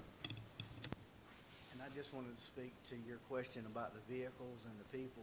Just in one day, last weekend, over the Easter weekend, there were almost 8,000 cars come down Howe Street just in that one section in a 24-hour period. So just to give you a rough number. They're coming out here, yes. And so, any other questions? Again, I appreciate everyone, and I'll close with, again, I would be remiss, the men and women serving, they are the folks that I'm most proud of. I'm blessed to be the chief, and, the major. Detective Burgess is sitting on the back row, kind of like church. We got a pew in here, but we brought him along because he's kind of a rising star. He helps a lot as far as administrative things as well with command staff. He has helped work along with our newer detective, one of the cases earlier this year where the city was, we had a financial situation. We were able to actually make an arrest with that individual in Washington. I bet they probably never would have thought little old Southport would have went after him. But not only did we go after them, we were able to extradite them back here, and they were able to get a confession on that. So we're proud of the work that both of our detectives did with that. So We got him back. All right. yes. Good. Yes. So, and that's a lot of hard work. And again, they did a great job. All this financial crimes. I know the county got hit, and a lot of times we don't even get suspects. It's hard to find, but we were able to in fact do that, and a lot of hard work they did. So we're very proud of them. So that is us. Great report. Thank you so Okay. much. And as I always say, if you need us, call 911. Thank you. Yes, I think so. When I work in the ER, there is no break, but we're not there. So Alderman Lowe Davis has kindly recommended a 5-minute or so break. So we will take a short break.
All right, next will be Public Services Department. Tom Stanley. I'm going to make your life a little easier because next year we are not doing it this way. We're going to have binder books by department. Oh, this is crazy. We're going to have binder books, which is what I'm used to. So anyways, go to account number 03. That'll make your life a little easier. Wait a minute, we're doing building and grounds first. Yeah.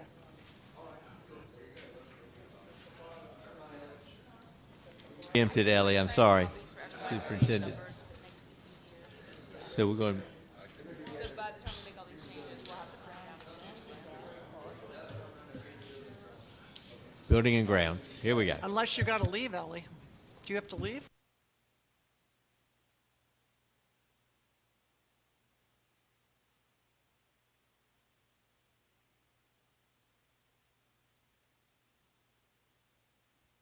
Sorry. All right, thank you, Tom Stanley.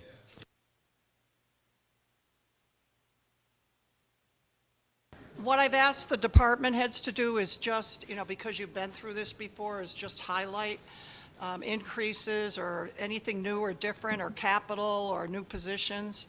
So we're going to probably try to go through that way. So anything with buildings and grounds, Mr. Stanley. Good morning. I am not as good as Hollywood Todd, but I'll do my best. I don't know how I could follow that type of how to follow that type of eloquence. I was picking on Todd earlier. He was standing in front of the mirror doing a speech, but I can't do that. But no, seriously. So buildings and grounds. Really, the only thing extra in buildings and grounds is two things really: cemeteries. We want to do a survey at the cemetery to make it a little bit easier for finding plots and stuff. We had a discussion about that amongst staff probably about 2 months ago. The other thing, buildings and grounds, unless you guys have specific questions, budget pretty much staying the same, same services. But under the capital part of that, we are trying to do, as Bonnie mentioned, a full building assessment for every building within the city. And when I say every building in the city, that is every building in the city, including restroom areas, park shelters, even our leased and given away buildings. Those will be included as well. A head-to-toe assessment, roofing, mechanical systems, structural, and it'll set forth something to look for. Okay, this is what you expect, as Bonnie mentioned earlier, something to expect. Okay, this roof has 3 years on it. This roof has 10 years on it. This, even though we budget for new HVAC units, a year, we put a generic number there because we know throughout the year of all of our buildings, something's going to fail. This will kind of give us maybe a heads up of what to expect. Really, it's kind of like a PM program for our buildings. The number we got, the kind of hip shot number we got, I felt was kind of high. The vendor we asked for a number initially thought we were just asking for roofing and mechanical systems. So when I got the quote, I'm like, no, dude, this was like full building assessment. And it was actually the day I needed the number. So it's like, we'll double it. And so we could probably get it cheaper, but the number they gave me was $150,000. So that's really the only really very large item for buildings and grounds. Yes, I get it. We do have some other, because finding someone to actually, that you can reach out to do that type of thing, to kind of give you a hip shot number without coming down here and giving you an assessment of looking at each building to see what it will cost to do so, is kind of hard. So we gave them a map of the city, so to speak, listed out all the addresses. They went on GIS, said, okay, this is 3,000 square feet, this is 10,000 square feet. That's how they come up with the number. But again, I'm sure that number is high. So, Number in the budget? it is under capital. It's out of the surplus, it's not in the general Not in the fund. departmental budget, in the Correct. capital, I got you. But other than that, that's pretty much, everything's relatively routine. You've been through the buildings and grounds budgets before. Like I said, the only thing that we added extra, no extra equipment in buildings and grounds, no extra surprising, other than this year I did add some money for cemetery survey, for Northwood Cemetery. Okay, and that's for the survey. The survey. Do you have enough funds to make sure the cemeteries are kept up? The funds for the and- cemetery, I know this was brought up last year, Yeah. hey, there's nothing for the cemetery. It's in the cemetery. What more do you need for the cemetery other than maintaining it? And that is under the labor, that is under the salaries. Okay, so That's under that's where it is, so Yes. we won't have citizens coming back up No, and saying that that's- no. you don't have any money. So the other thing on the cemeteries, and we're getting ready to have our, set up our committee, is that there are the signage that's broken there and that type thing. Does that come under building and grounds? That'll come under building and grounds budget. Absolutely. Okay, so we can get those signs replaced if there needs to be, there's paving that's been done in there in the cemetery there. If that needs to be repaired, that's under building and grounds That's and all that. under grounds. So there is capacity to do these things. Yes. So our citizens are not going to come and say, we're not doing it, or it's not in there, or that type thing. Well, we did it all last year with the same budget we worked on, Okay. so All right. absolutely. How do we market that? Instead of waiting for them to come in and tell us that we Well, don't, we that's haven't why done we it. had this committee. That's why we're having it set up. So it's more than a marketing. It's a huge endeavor that we're doing. We're going to make sure our cemeteries are taken care of properly. And they are. They know that this is coming. We presented last time at the workshop, and we'll be going forward with it. You do have But- an item for cemetery down here. Yes, yes. But my question is, and I think this might have been where Alderman Alt was saying, I may be extrapolating wrong, but do we not need some sort of budget for like repairing tomb head markers or whatever you call that? Do we not need, that's automatically Well, in your well, budget? No, I'm gonna say it this way. I do not repair head markers. Right. I am not a tombstone cleaner, marker, etcher. Right. No. That's going to come under this That's- committee when we'll figure out ways to get those things repaired and that type thing, have the Historical Society involved. And many of these plots are owned by families. So that's the other thing that we're doing. But the city's not repairing tombstones or that type of thing right now. But I know, but wouldn't we need a line item? Kind of like beautification has a $3,000 traditionally, I don't know if that's line item that, is over and above building and grounds' budget. It's a line item for beautification. Would we not want a line item, now that we know going forward, the city, we're going to have this whole conversation about the historic cemetery and all that, would we not want to go ahead and create a line item that at least we had set aside some monies to begin with to see? That's my question. And you put it more eloquently than I did. That is what I was trying to say. I think it strikes me as maybe putting the cart before the horse. The committee's not even formed, right? And doesn't even have a plan of work or anything else. And we don't even know what we're going to task them to do, so I The don't know how we ordinance can does budget not, for the it. ordinance does not allow you to do anything with those stones. And let me tell you, as somebody who worked in Weathersfield, who had the oldest cemetery in Connecticut, the cost to keep those tombstones up is horrendous. And also, you can't find anybody who'll do it. That's an old craft that those people are long gone who do that, but I would not go near that. And No, and if that was conveyed, at least from my perspective, that was not on my list of things to do. It's just that for every year, whether it's right or wrong, we have this debate in an open meeting multiple times that there's no line item for the cemetery. I'm trying to figure out a way to put that to bed. So what the line item would be, all the things that just Tom talked about. Nothing more than that. And so that we can point to it, yes, we have this committee coming up.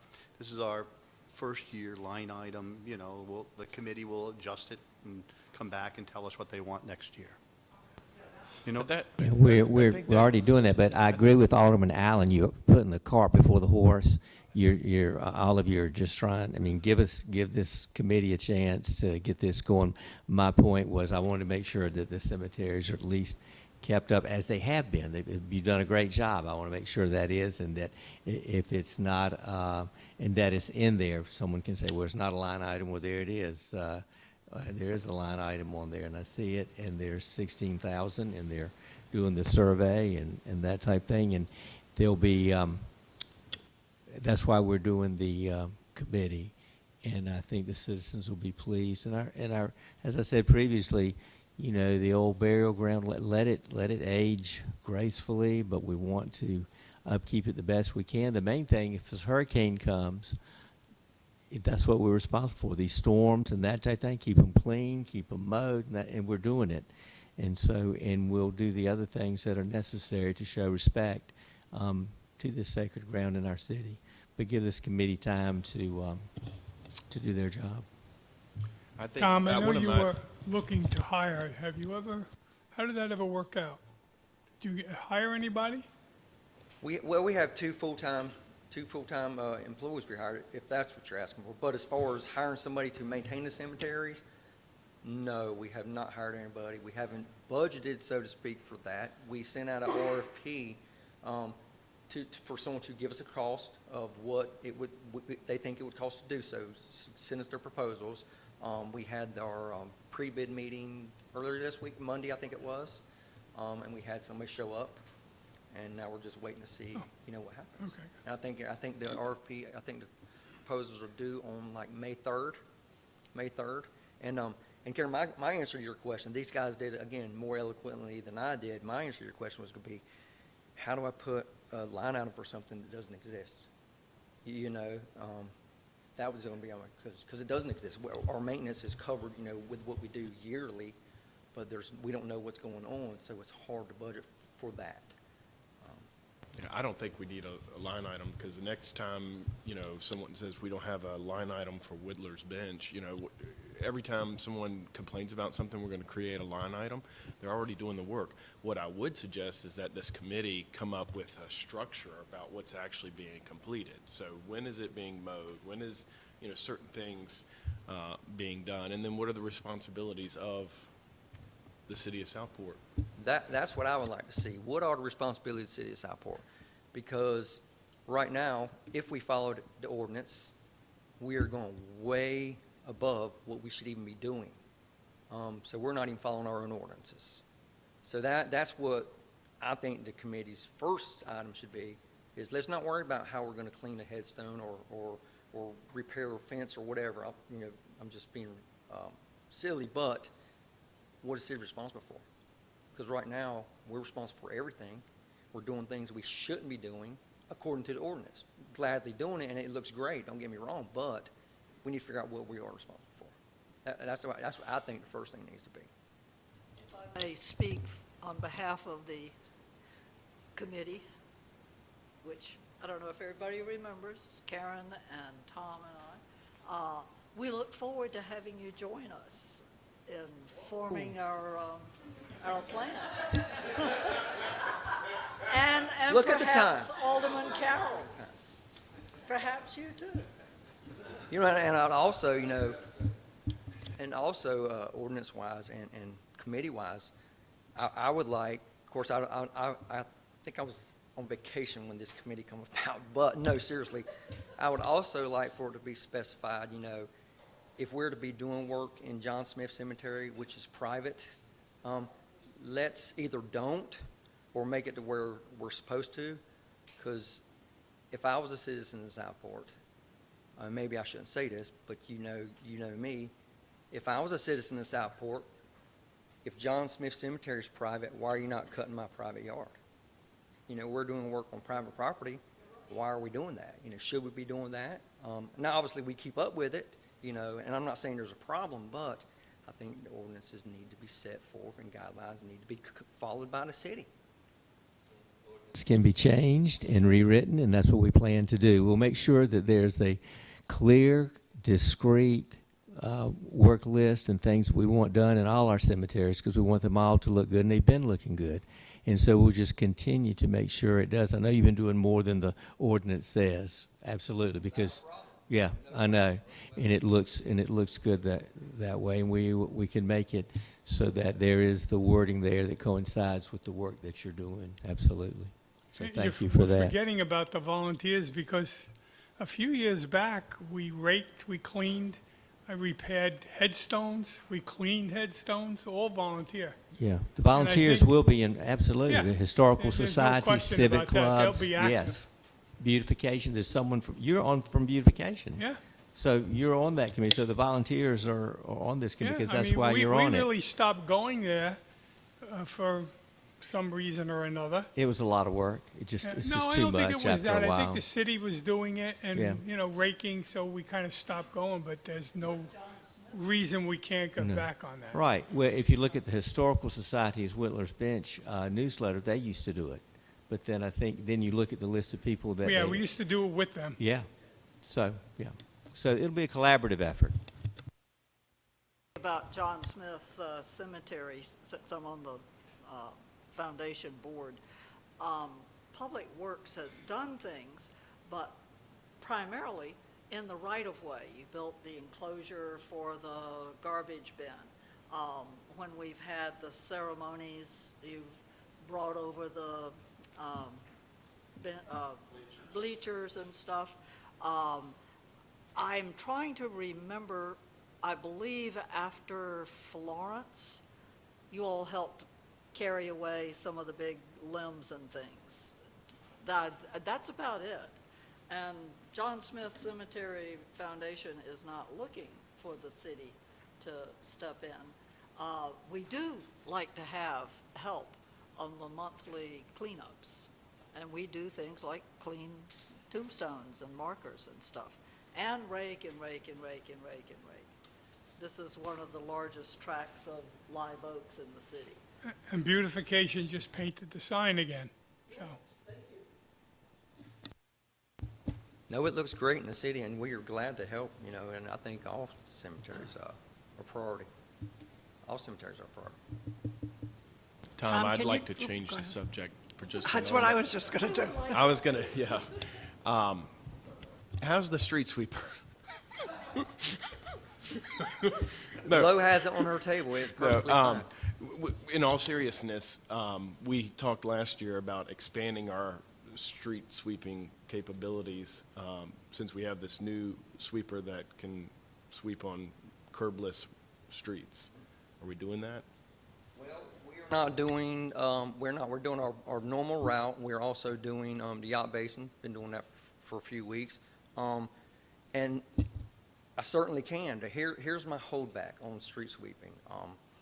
I've been restricted to times now.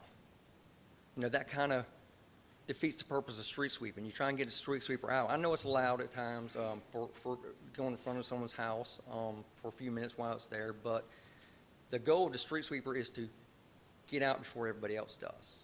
If I'm restricted to sweeping from 7 o'clock, honestly, anything after 9 o'clock, I'm wasting time. And right now with our current route, my street sweeper guy's probably still out there now. So it's really hard to do so. So to expand that is no problem. I will sweep 5 days a week for certain hours a day, but it's really hard restricting the time on that. And also, if we are going to restrict the time, then I'll have to expand my days and length of time and also decide what's going to fall behind elsewhere so I can sweep more. So it comes to a timing and staffing issue. Who restricted the time? Me, because we got a lot of complaints. We got a lot of because technically we're not following Lo, our. would you call your people? Well, the No, noise ordinance also. Yeah, The noise technically. ordinance technically. Yeah, is technically, if we're you not enforce following that. our own Yeah. noise ordinance. It's pretty bad when the city violates its own ordinance, so I said, Tom, you got to stop. So, you're talking about the noise ordinance, so you could exempt it when you're looking at the new noise ordinance, so, but, we're violating it, so.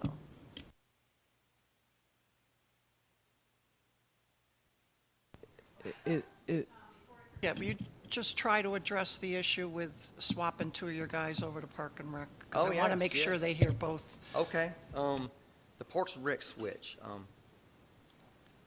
the the employees for Parks and Rec. I know that Parks and Rec wants 2 employees, which I have 0 problem with. I feel every department should have each staff member they want, including public services. Matter of fact, that's especially public services, yeah. But, yeah, of course. But no, I really do feel like every department should have the people they need. But my concern with the Parks and Rec switch is she needs more than 2 guys, period. Starting her out with 2 guys to maintain every city park throughout the year, waterfront park, new dog park, Taylor Park if you want to call it, 2 guys aren't going to cut it. And my question is, hey, I did not think of that. But my concern is where is the line going to be drawn? If they fall behind, and am I going to get in trouble because public service isn't there helping? That's my gig. Is she going to call public service to help when she wants these 2 guys? That's my concern about this switch. Where is she going to keep the equipment? Where is she going to house the guys? And that's something she can figure out. And I'm thinking of the entire city-wise. If she wants to take care of parks, wants to take care of parks with 2 guys, that's great. If it falls behind, are they going to want me to come pick them up? And then while I'm picking them up, if I fall behind, how's it going to look on me? So my concern is she going to have enough people, and who's going to be responsible for if she falls behind? For instance, this week, I think for the past week, they've been trimming the azaleas in Franklin Square Park. It's taken more than 2 guys there. 2 guys aren't going to cut it, is what I'm getting at, guys. Yeah, no, it does look good. Definitely much needed. And their next step is the cemeteries, to start trimming azaleas in the cemeteries. So we don't have, and I'm not saying this like to be mean or anything. We don't have how many man-hours it takes to do the parks on average to be able to make this assessment. So if it's 120 man-hours per week to do it, then 2 people is not going to cut it. So is it an accurate statement that at the moment we don't have how many hours it would take to do that? I don't expect you to actually to have that. But I'm trying to You're accurate. put what the issues may be out there. So, speaking of what's the issue, I mean, what?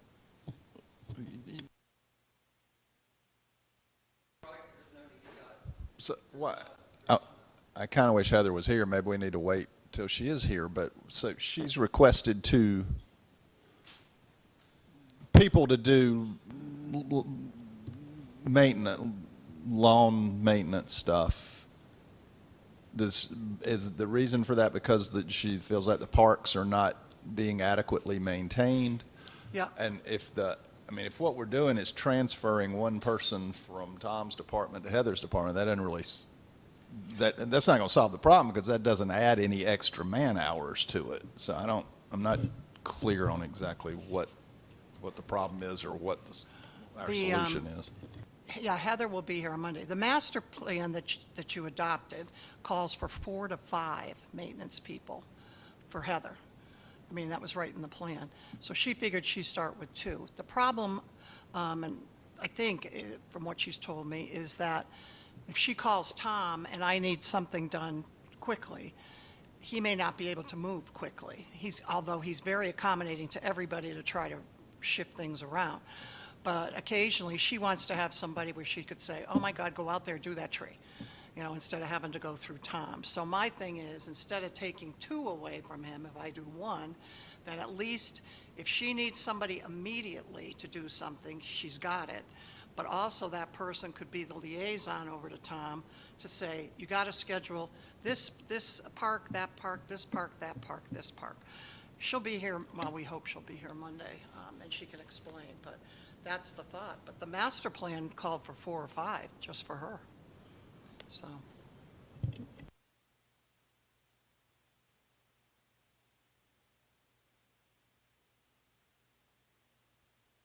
A large park that's high maintenance, frankly, and we haven't added any people yet. tells me, if it rains, then you're constantly mowing. That's all their guys are doing because it depends on the weather. If it rains, especially the cemeteries, if it rains, that Bahia grass, I like to call them hitchhikers, but it is up. That's why it's so hard to maintain. And trust me, would I like to have 7 or 8 parks taken off my plate so I don't have to do it? Yes. What else do you want to take off? But, is 2 people going to be enough for her to maintain that? That's my concern for her. Because I have to care about the whole city. A certain department may only care about what their department is. I want to make sure, and I'm the one who gets called. People might not want to believe it because I'm not on social media every other day or every other second, but public services is what gets the job done around Southport. Everything goes on in Southport, aside from, what Kate does in her department, and Randy does in her department, and the public safety, obviously that's not what I do, but public services is who gets things done in Southport. Bonnie, does Heather have anything in her budget to hire some new people? No. Why? No, well, because she wanted to transfer 2 of his over Yeah, to. but he don't have enough to begin with. No, I understand, but no, so she didn't put anything new in there, no. Maybe that's what she has to do. I really think we'd be better off keeping all the maintenance consolidated in one place instead of spreading it out over various departments. I mean, if we need, we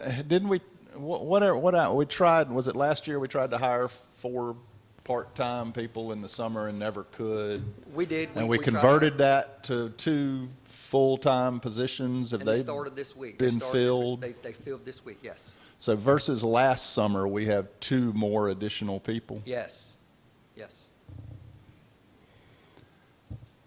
Yeah, I'd really love to see if to work through this summer and see how it goes with 2 additional people within public services and see if we can't, how it shakes out as far as trying to meet everybody's needs. Well, I can say, from my viewpoint, whatever the board decides is fine with me. I'll accommodate, 0 problems. Like I said, I want every department to have the people they need and want. That's all of our goals. But I can say that aside from maybe having to drop everything to go clean the cemetery or mow the cemetery for a funeral that's popping up, my department has never fallen behind on making sure anybody's special requests were done. Alderman Allen, I'm in concurrence with you. I'd like to see how this works out. We got the 2 new employees. If we start splitting the employees up all over the place, I'm not sure that's the best use of the manpower, because there's other times of the year when there's less grass cutting and there's more something else. And are we going to transfer those people back over to Tom's side when we do that? I don't know how that's going to work out, so. But Tom, weren't you short a couple of men anyway to begin with? Yes. And now I have I think a full grounds crew. Now I just have to work on the rest of my crews. Well, And, suppose he just got another 1 full-time, at least get something more than what he has. Well, I have that laid out in a different section of the budget. I know that this isn't in the budget, and I don't know if this is the appropriate time to talk about watering the city planters. It's a building and grounds. I would assume that would fall under the city grounds kind of conversation. I know we have volunteers that have donated, DSI donated planters. They want to donate more for the crosswalks, but No, that's the fire department. The chief will address it Monday. okay.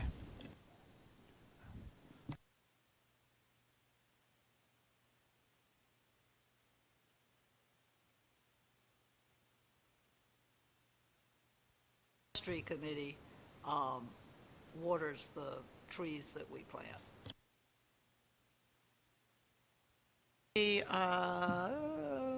Now, how did we move this? It used to be in your budget, we moved it over to planning? That's right, we moved it from planning over to him, that's what it was.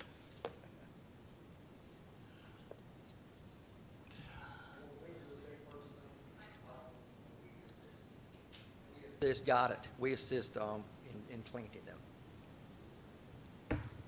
And we've been doing that for, I think, for the past 4 years. You want to move on to garage? No, I'm asking everybody. Garage, department number 04. Because we're getting lagged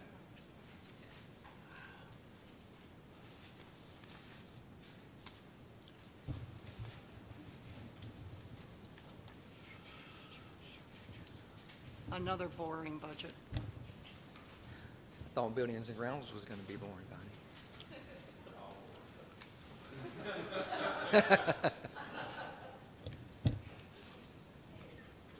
You get that down, Madam Clerk. So if you guys are ready, really, there's nothing I'm asking for in garage. It is basically boring. The only thing, the only equipment the garage has asked for is a mobile air compressor they can put on their utility truck now for like pumping up larger tires. Like the small one they have now, the small 5-gallon they have now, like it's not powerful enough to pump up like the backhoe tires when they go flat, or the fire tires for calls. That's the only thing under garage that's asking for new. And that's under the 2602 other equipment item, and it's like less than $5,000. Other than that, there's nothing spectacular about the garage, other than my guys do spectacular work. Like $4,800. Oh, well, I may have said that. Maybe I was trying to slip that in for something else, you know. You never know. Might be my hidden agenda. So any questions about the garage? Real quick, do we have what's the difference between why is 2023 budget so much bigger than what's proposed? I don't immediately see any huge Which number line item? differences. I'm looking at garage. Yep. 2023 budget's 336,000. This year's proposed budget's 257. We did purchase some other equipment last year. I don't see any large, I see capital outlay equipment disappeared, but that's only 11,000. That'll be under capital for streets. There's, Well, your salaries are lower. Your salaries are lower. Are they? Or am I looking at the wrong thing? Because it, Look at the uniforms, that was 9,000 and Yeah, look at the now it's 2,000. You know, there's a lot of variety I guess there's in these 80,000 in numbers. there. It just doesn't immediately jump out. last year, I was trying to, I believe where the money difference is, thank you, Rich, I forgot about that. Last year, I was trying to replace a mechanic. I decided lease equipment and how things were going, I was just going to see how it went for the first few months of the year, and decided not to. There wasn't a use for it. So that's where the difference dropped. Some of the difference anyway. And can you tell me, I know basically we have a new fleet of vehicles, right? For the most part, we're doing these leased vehicles, so we keep a. Yes. So I guess, just trying to understand, there are 3 employees in the There are garage. 2. I Oh. opted out of hiring the third person. I did not replace that person. There's only 2. But now, don't misconstrue the new fleet with with less maintenance, because there's still maintenance to the vehicles, but also think about the number of fire vehicles we have, police vehicles we have, that are, equipment we have, pumps we have, equipment we have, lawnmowers we have. Everything it's not just, hey, they have a shiny fleet. We have some crusty pennies out there as well that does the rest of the maintaining. So there's still plenty of work.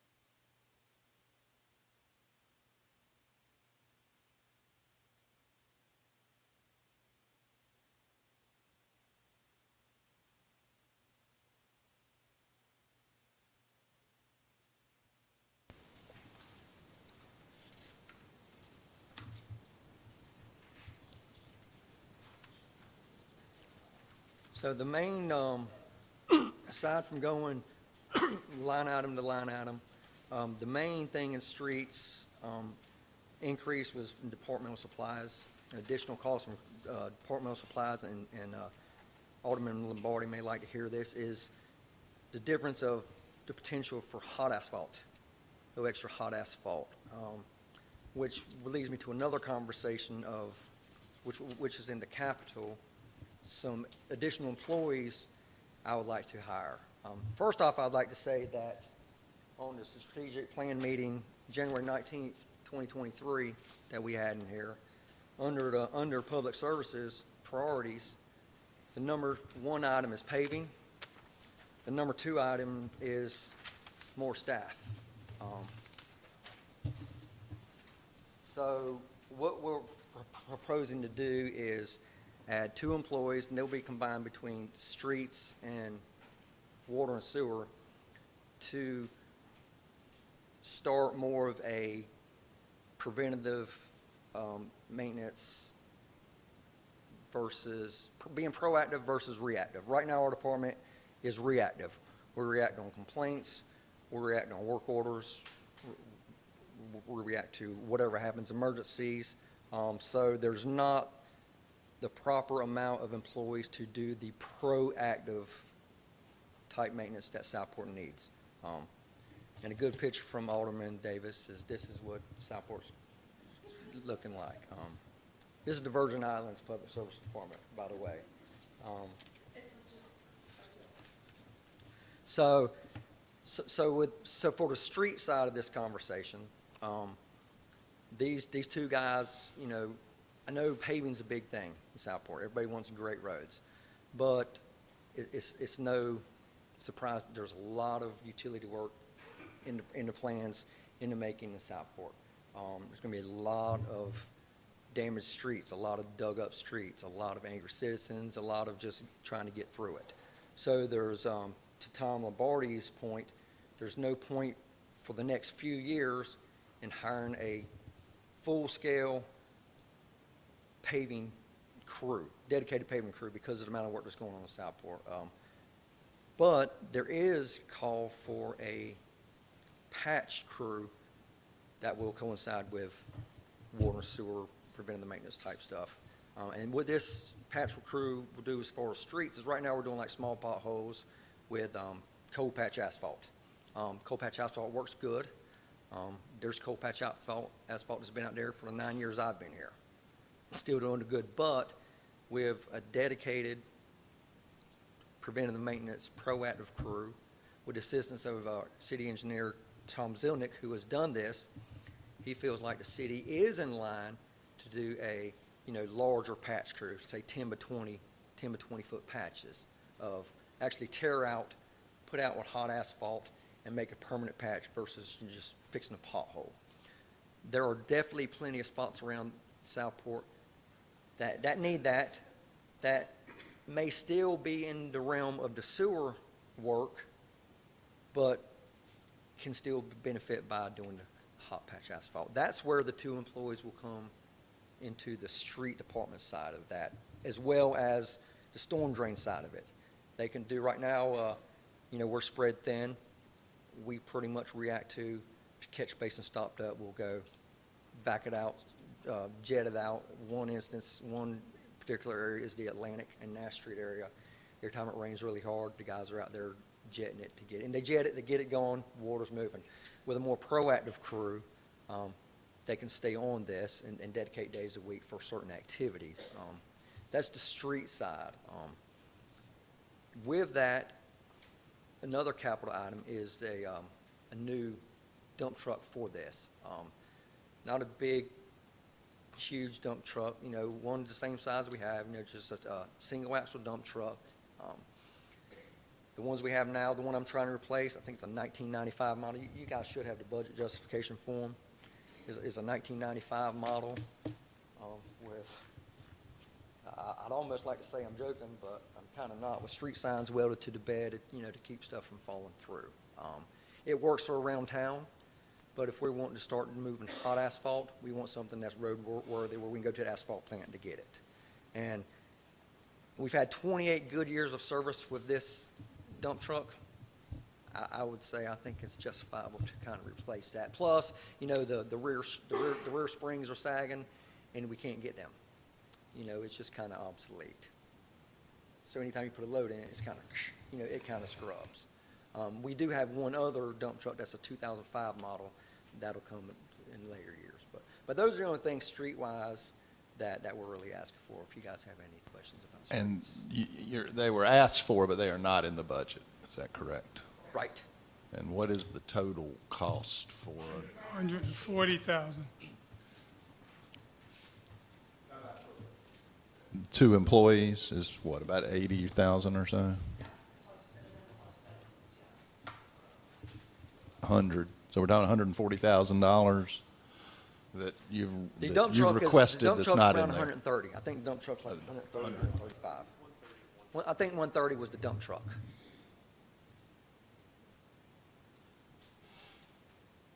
I had a question.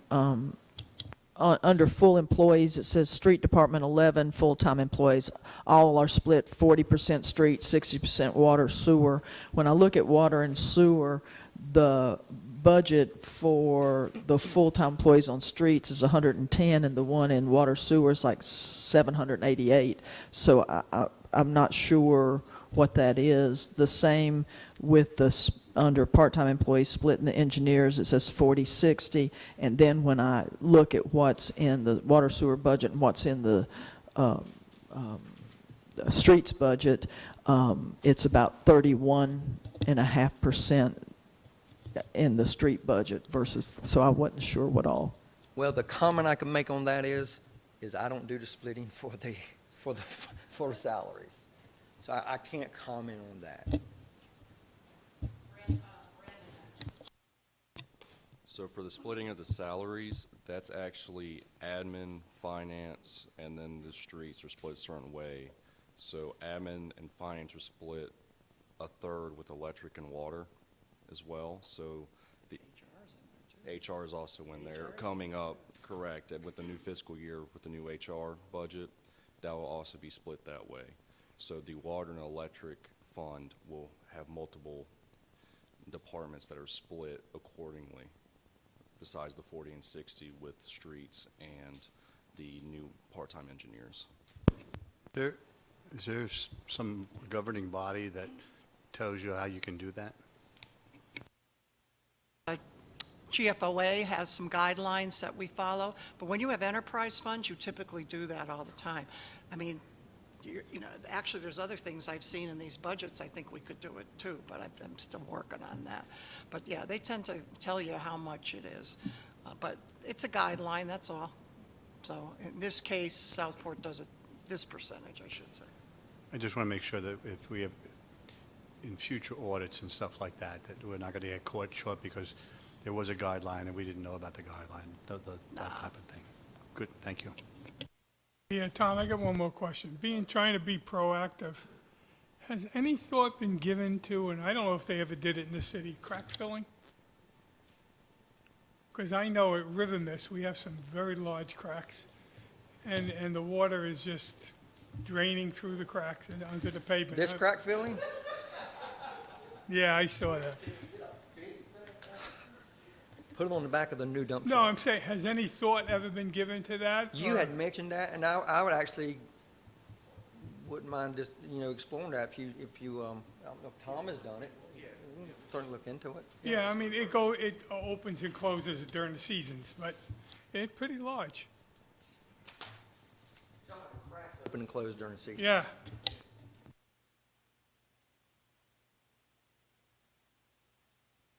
Those two new employees right on that.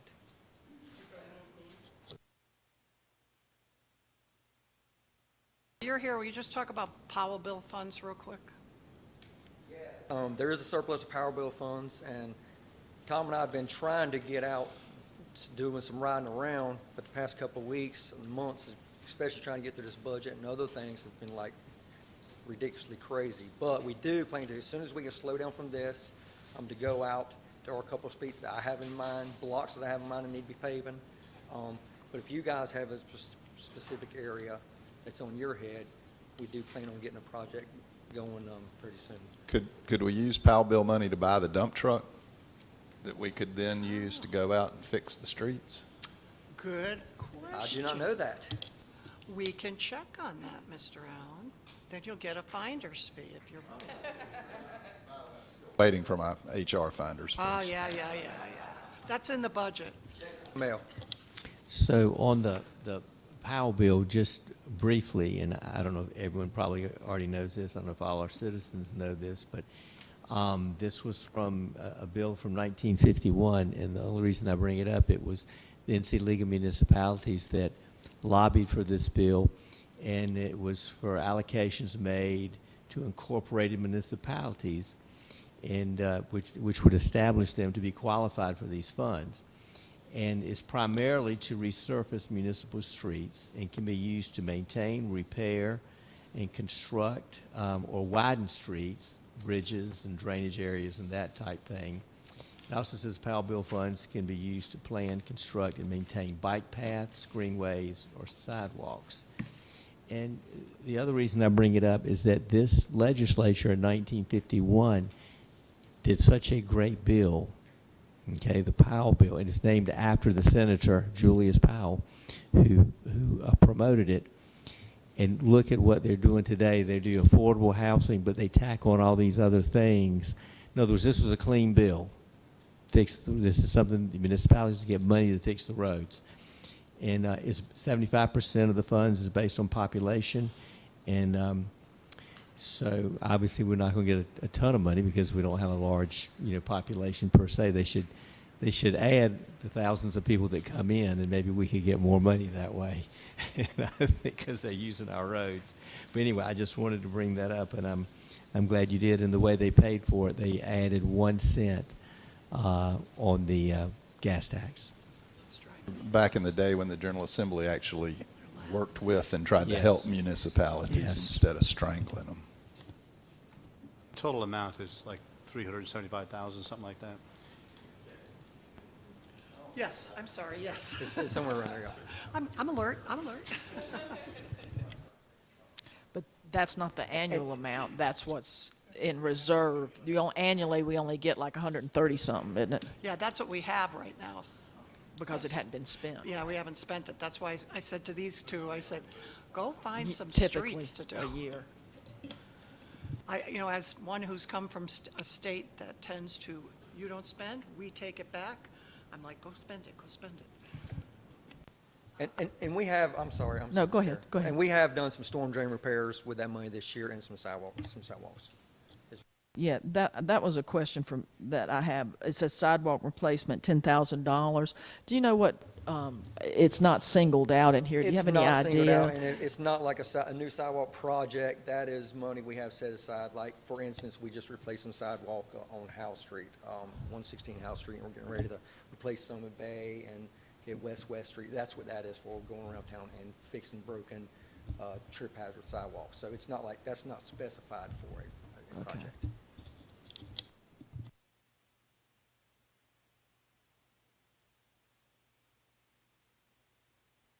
For Mr. Stanley? Okay, Superintendent.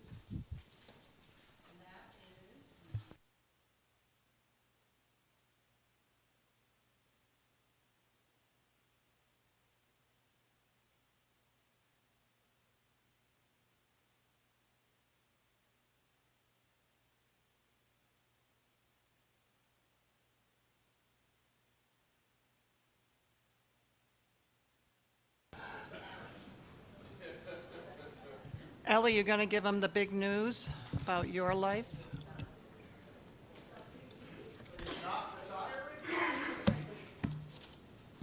Thank you, Tom, Bonnie. Good morning, Honorable Mayor, distinguished board, fellow staff and guests. The big main thing going over on my budget presentation is the need for the second point of delivery. I'll go over that in a moment. I did want to give you word that we're still awaiting grant updates for the electric vehicle charging There was a Zoom call with Emily, our grant writer, and Tim from the OATI company that is looking at helping us with these grants and providing these chargers for us. So that's still kind of in limbo. It's still going to be, if we buy 2 level 2 chargers off the wall, it's going to be about $10,000, and that doesn't cover any of the installation costs, and there's also the $285 a year software maintenance fee. Update on the underground. The next step in the underground, they're still working on the Cape Fear and River Drive. Cape Fear is just about finished. River Drive is going full forward. Will be complete by the time the tourist season really gets here. Of course, I really haven't noticed that much difference between one tourist season from the other. I don't think it stops anymore. But anyway, so the next step is the Brunswick to Brown Street on the west side. We did already write a $945,000 PO out of last year's budget, at least $555 left for this budget. We'd have the next step after that was would be the Eastmore Street to Atlantic Avenue to House Street for $600,000, and that would leave us out of the $1.6 million. If awarded, that would leave us $50,000. Brunswick Electric could double up on crews and subcontractors.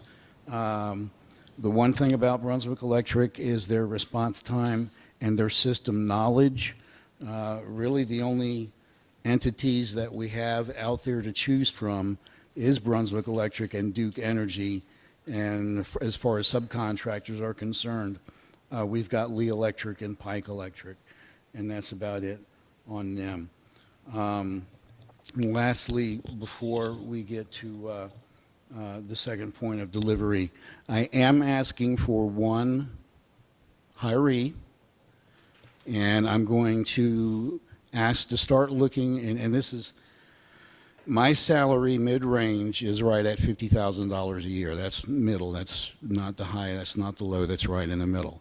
I'm asking for half of that so we can look for somebody to replace me in October, and that person could get hired in January and be trained by me, because my last day will be June 28th, 2024.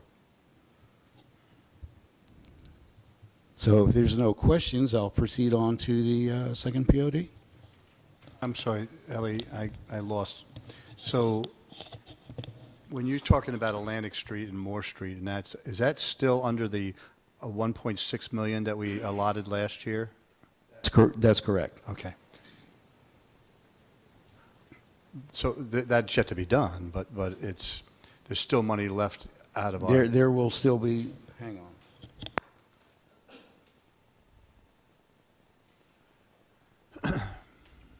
No, that can be done this upcoming year with the rest of, we paid for the materials.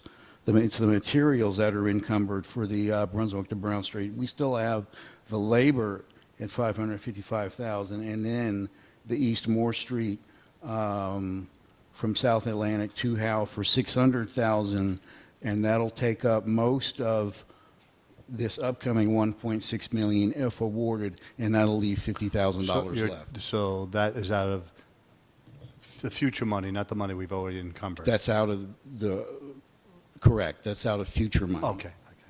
Thank you. Sorry if I didn't make that clear.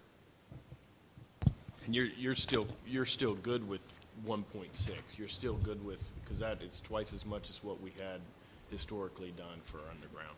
Year before last, we were doing $800,000 a year. We discovered with everything going on and high inflation, we had a good success with the 1.6 million that was awarded this past year, and we're hoping to do the 1.6 million again. And I congratulate you on purchasing those supplies well in advance with the money that you have. Thank you very much. I would like to add one more thing. because it was asked, what is the percentage of our overhead and underground?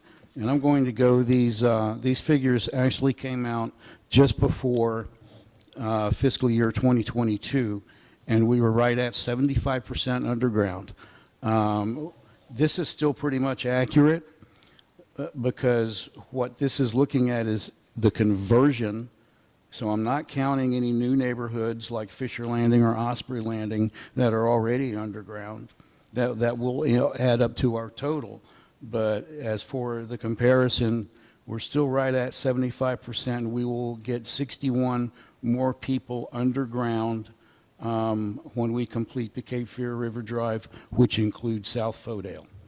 So when those three are done, we'll probably be at maybe 80% underground with maybe another mile of underground wire as opposed to overhead. There were 3,360 services, 694 were overhead, and 2,666 were underground. So we're getting there. Ellie, can I ask a question about depreciation?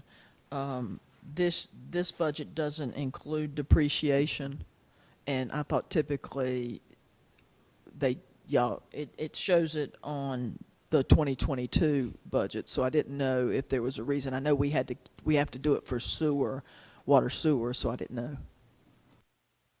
I'm sorry, I'm not following the question. The depreciation item, the last item there, last year it was showing it at 419, 623, and then now it's not showing any depreciation for this year. So I thought that was an annual thing. We'll get back to you on that. Ellie, Did I'm sorry, you go first. How much of the remaining underground that we have in today's dollars, what do you think it would cost to close the deal? Ballpark. That's hard to figure. I'm really hoping that. Let's talk offline then about that, just so, Okay. so we can talk. Thanks.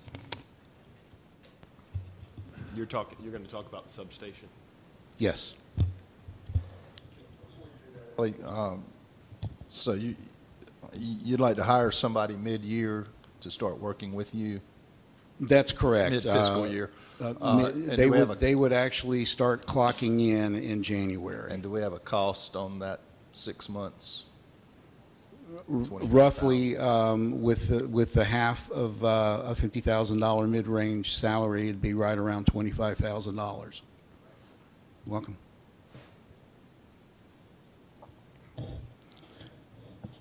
So last year we looked at, and in a couple of years I've been wanting to look at the upgrading of our existing substation.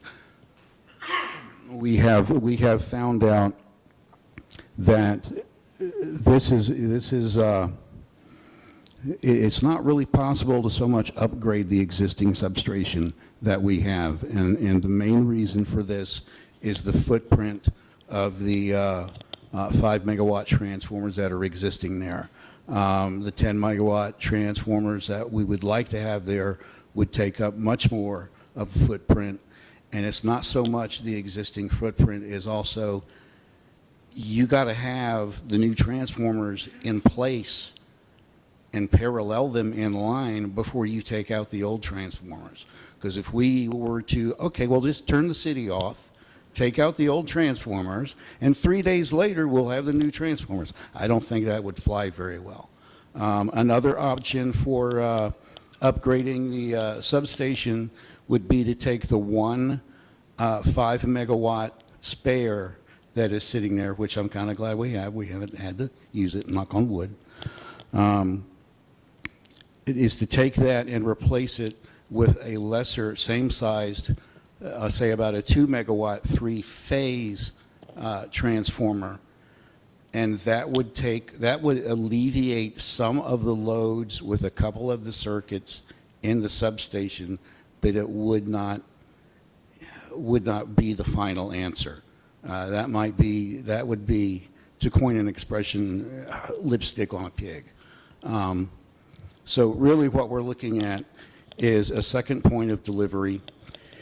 And a couple of things we looked at. I did have $500,000 for land appropriation for a second POD, a new substation. I understand that got moved over into capital, so it's still there.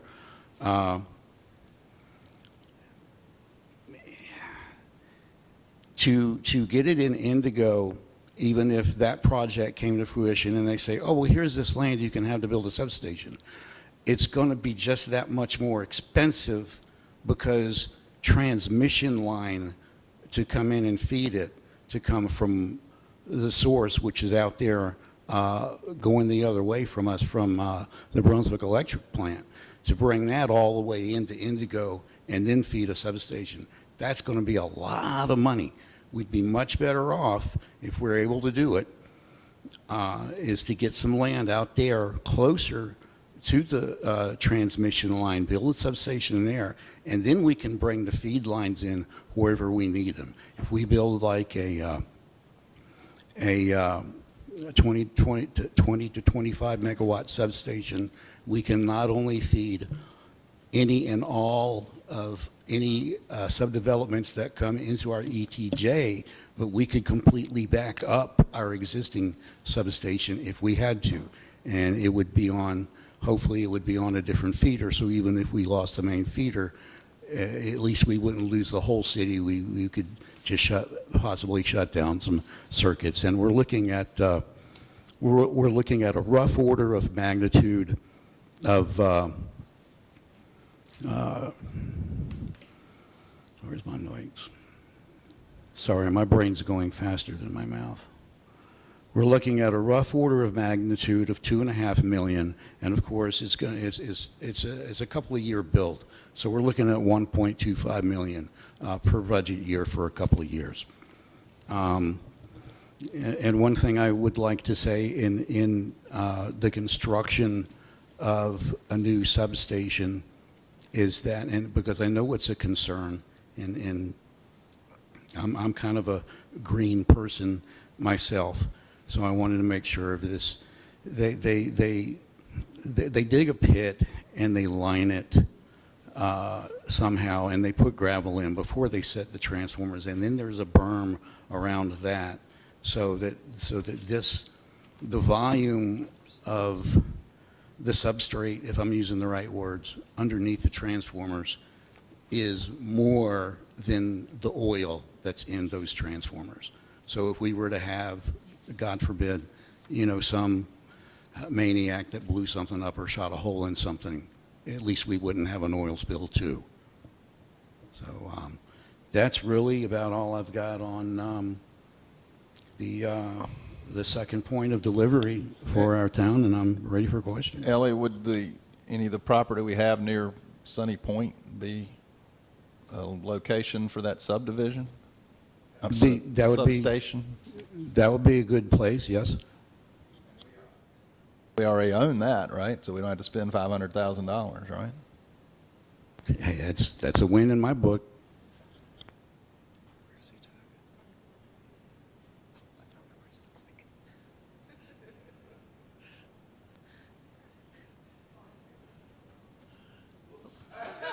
All I said was, really, I thought we were selling the property. What do we need for a substation? 5 acres, 3 acres?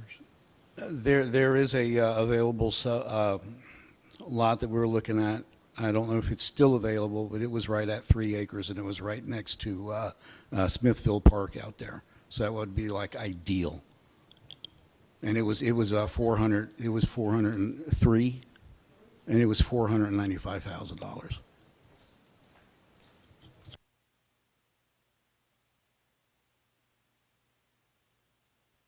One comment to that regarding the Sunny Point land. Sure, even if we could do that, whatever the board decides to do, sure, that's land there, but look at the extra mileage of transmission line you would have to pay. It's not just about the land, and hey, we can put a substation there. You still have to run millions of dollars of transmission line that would have to get the power back to Southport, plus the transmission line to get to Sunny Point land to feed that substation. So that's really what else needs to be thought about versus, hey, yeah, it may cost us $500,000 this piece of land, but it may cost us $3 million extra just to get there because we have free land. But yeah, I understand that. I wasn't suggesting that, but my suggestion was based on Ellie saying that putting it in the Indigo area was not viable because you have to run the transmission line that far, but Because you of want to be that. closer to the plant, Correct, right? But because of that reason. Sunny Point's closer to the plant than Indigo. I mean, I guess I don't. Is a good location that you've identified? Is this the parcel to the? If I'm allowed to do this, I didn't make any copies of this. I'm just going to tear it out and pass it along. We need to do this in closed session. Okay, Never mind. then I won't do that. Then I won't do that.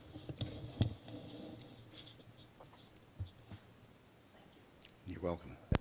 All very supportive of having a second point of delivery, obviously. We just want to figure out how to do it the most cost-effective method. Absolutely.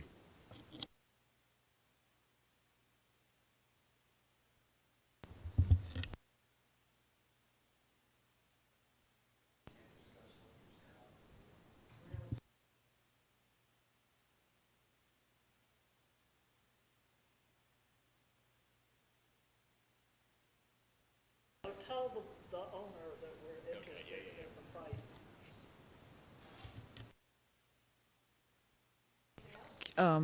I just was beyond this budget, how much is left as a fund balance for the electric fund? Is that on the front page? I mean, the audit page? Yeah. Yeah, I just wanted to be reminded of it. So for that, the contingency expenses would be the excess.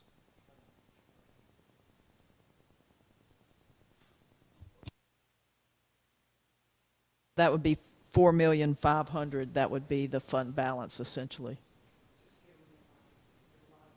Oh, sorry, so the amount would be $91,948. And as the surplus from all the, The fund balance after that budget.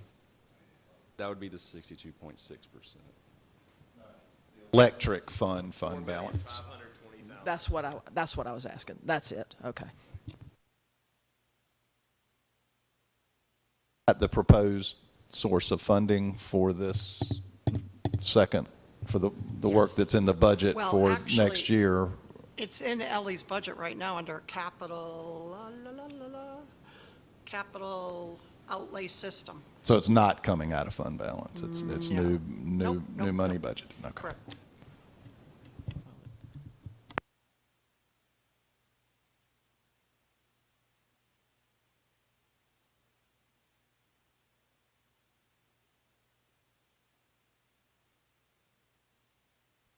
Water and sewer you want to move to? Thank you very much. And that is 31.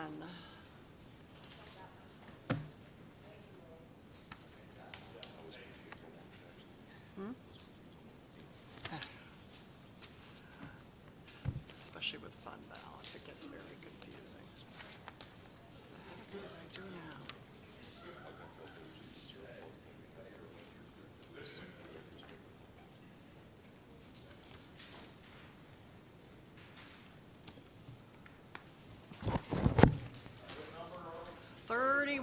Right after electric.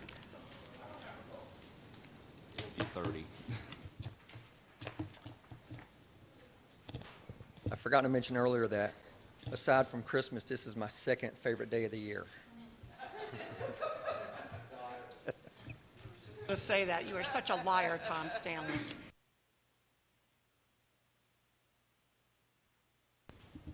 There's a water and sewer.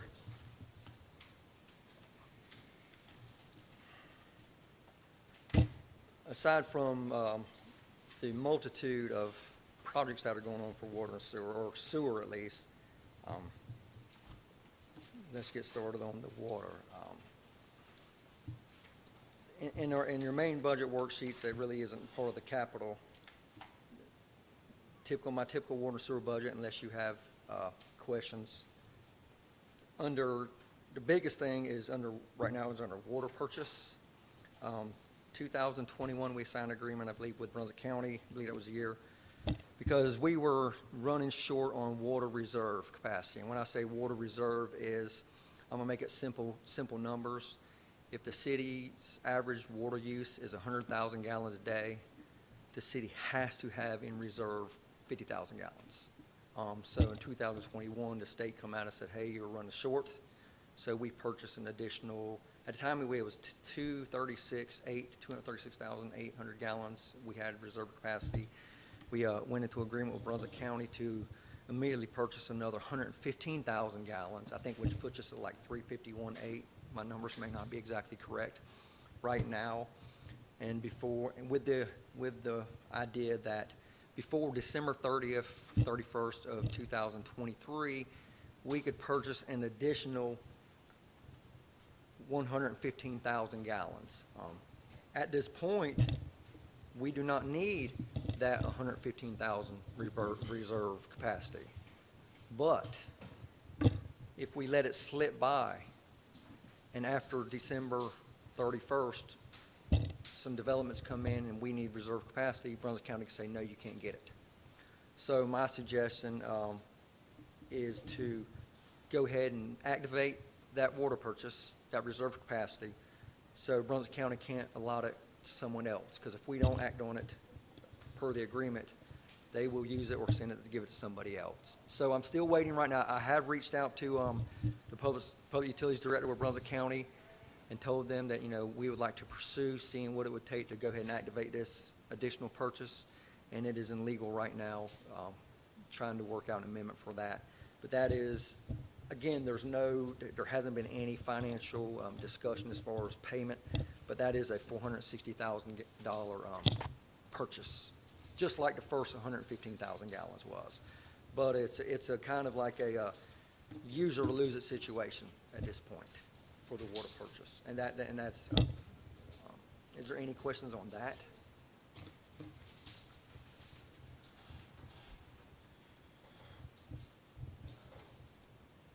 Point out for everybody that the Neighbors for Neighbors program, which assists lower income individuals with paying water and sewer bills, I just saw it now last week, is budgeted at $18,000 for the upcoming year to provide that assistance, which is a increase of about $5,000 over last year. I hope we can really market that program and try to get more use of it. I'm sorry? It was 10,000 last year. My question is about that, Bonnie. Were you intending to increase, it was at $40, were you intending to increase the supplement? Yes. Cool. Yeah, because you had brought that up at one of your workshops. So I Cool. did it there, and I did it over on the general fund, too.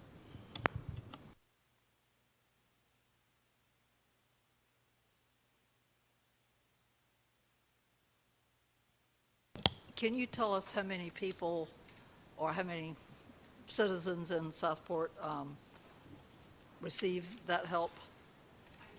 I'm sorry for.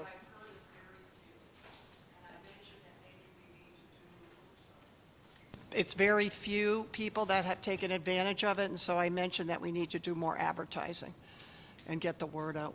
We also may need to consider raising the threshold of qualification, taking into consideration inflation and so on over the last few years.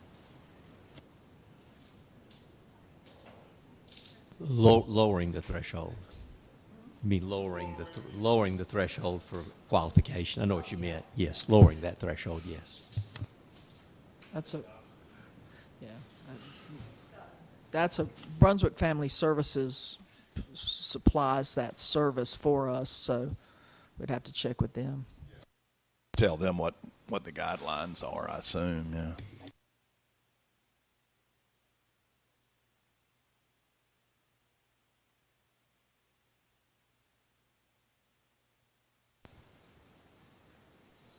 Next, good, okay. Another budget justification form I have is, Bonnie mentioned earlier, is water meters. Supply chains are kind of really crazy, and our meters are built as they're ordered. And this year, or last July, I ordered 100 water meters, and I got some really nasty phone calls from many contractors of why I couldn't install their irrigation meter, or why I couldn't install their home meter when they wanted it, because, well, the answer was I couldn't get them. I ordered 100 meters July 27th and ended up getting them just a few weeks ago. So I'd like to order surplus to cover that. And also, you know, our AMI system is approaching the seven-year mark. So a lot of the meters are getting old and aged, and AWWA suggests, the American Water Works Association suggests a meter replacement 10% meter replacement every 10 years. Where we're getting towards that point, and we're getting to the point where we're having a lot of meter failures, and we're having to send a lot of meters back for RMAs to try and get some warranty work done on them. And with the rate of growth in Southport, you know, we need to kind of stock up on our water meters. So if I order these, you know, if it's approved, and I mean, there's really no reason why it shouldn't be, but if it is approved, so if I order them in July, that means I might get them in 2026 maybe, you know, 2027, you know, but I think it's a really good program to start doing. Plus, you know, aside from some technical issues and software issues we're having, it'll also aid in our poor readings. You know, I mean, we got a good like a 90, 97, 99%, but still we're having 40, 50 meters that aren't correctly metered, which does attribute to our water loss, because if not reading correctly, you know, we're obviously losing that money. So if you don't have any questions about the water meters, I will gladly move on to the next.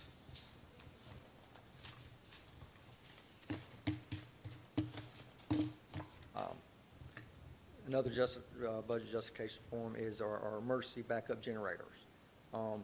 In the past couple years in the budget, it's been there, and you guys have approved it. Our lift stations are vital point of our wastewater collection system. Lift stations, they do exactly what they say they do. The sewer falls to it, and they lift it to the next point. Our generators are aging, you know, and beginning to, you know, have maintenance issues and failing. So we've been in a replacement program. The one I'm wanting to really do, mainly focus on this year, is our Bay Street generator. Bay Street generator, it's not substantially old, but it's taken a couple beatings from past storms we've had. And with this generator replacement, it's a rather large generator. I'd also like to raise it to get it up a little bit, because right now it's sitting, you know, ground level, you know, so it's really taking a beating. So I'd like to raise it, you know, above the fence so everybody can see it, but no, raise it up to where it's not above where it's not above the fence, you know, at least like level the fence. You know, it may get it 3 feet higher in the air, and of course that will take some structural engineering to do so. But these generators are a vital part to our collection system, and they're actually required to have them. And what they do, obviously, guys, if it's a power outage, our automatic transfer switch immediately cranks up the generator. The lift stations keep doing what they do, which is very important. Any questions on that?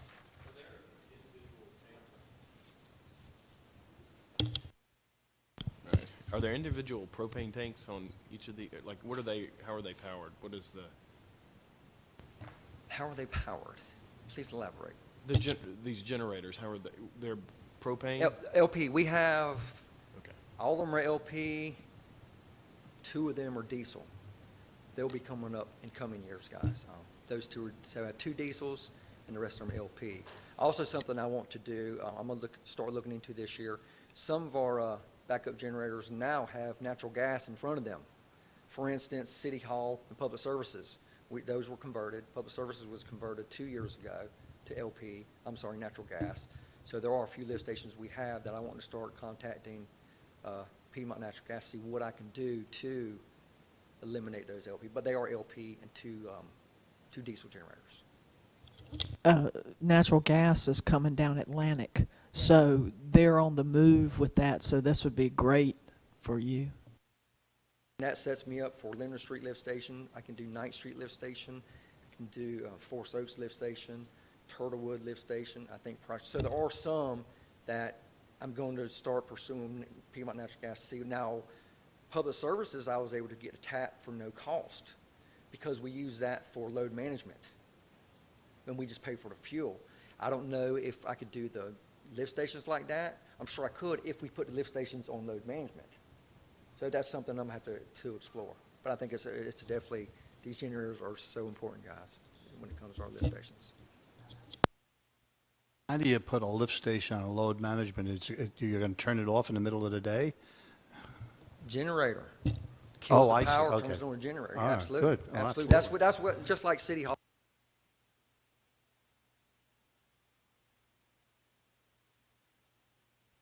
Thank you so much. Ellie could elaborate, but that's what happens. There's a switch, electricity's manages it. They kill the switch, automatically transfer power to the generator. You lose no power at the lift stations. And I know you don't want to lose any power at the lift stations. Nor do I. Yes, we definitely don't want to. Definitely don't want to. Generator questions? Or any.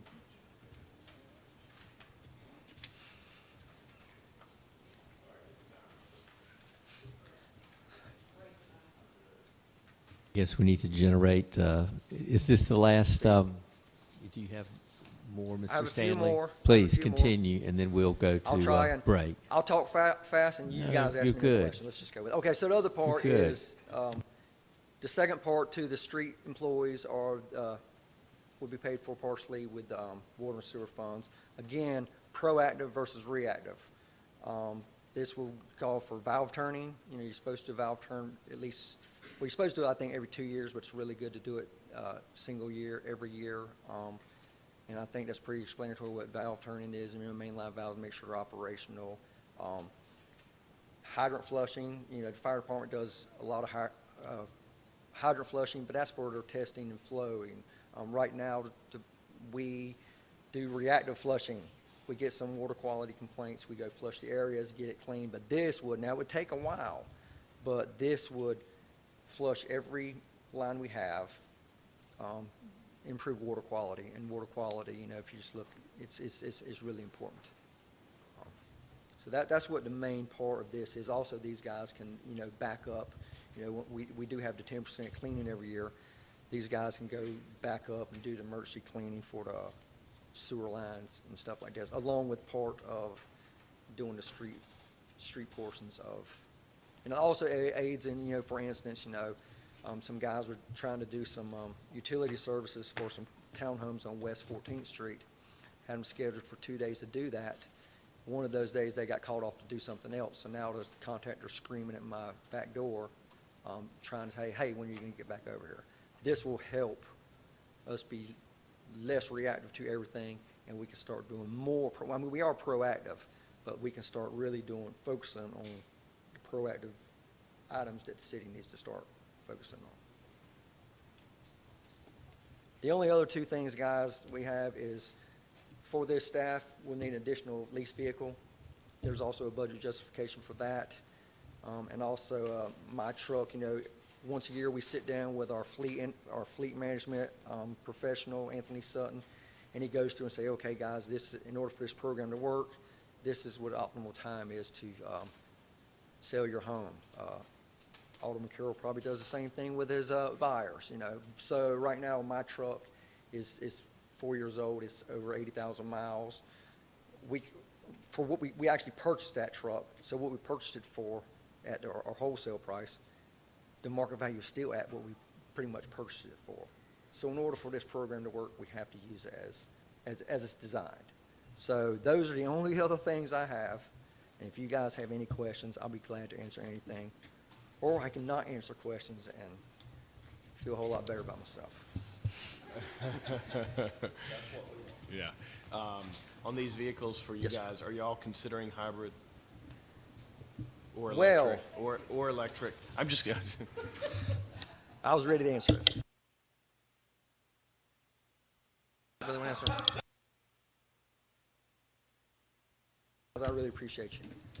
That was a serious question, but it doesn't need an answer. Well, no, right now, Anthony Sutton did respond to that, and right now, the dealerships or manufacturers are not releasing the only electrical truck aside from yours, unless you would like me to demo that, or the Ford Lightnings, and they're not released to government. And those are also only F-150 pickup trucks. I'd be interested to see if they could come up with a heavy-duty one that would pull excavator and excavator trailer. And then where would we have all the charging stations for those, for all the fleets and stuff? So there's all kinds of questions to go with that. But right now, the main question is,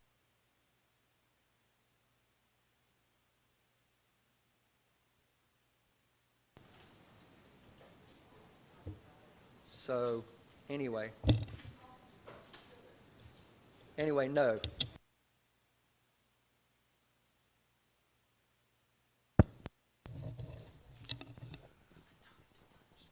I agree. I turned it off.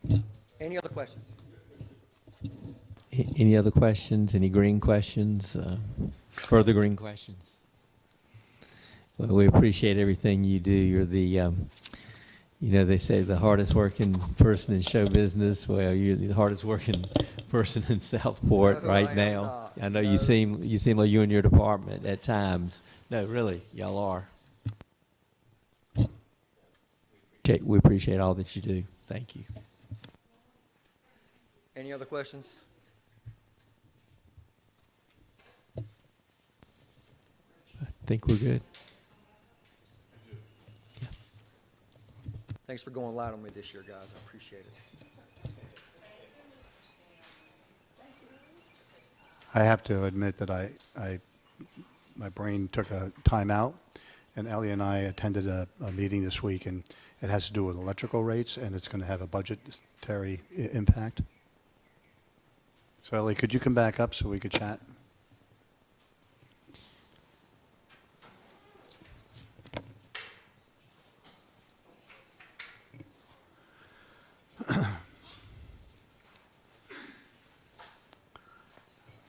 Thank you, Superintendent. Thank you, Rich, for bringing it up. Yeah, bottom line, real quick, we're looking at a 3.9% increase in the wholesale energy rate on April 1st, by April 1st, 2024. So that's just short of next budget year.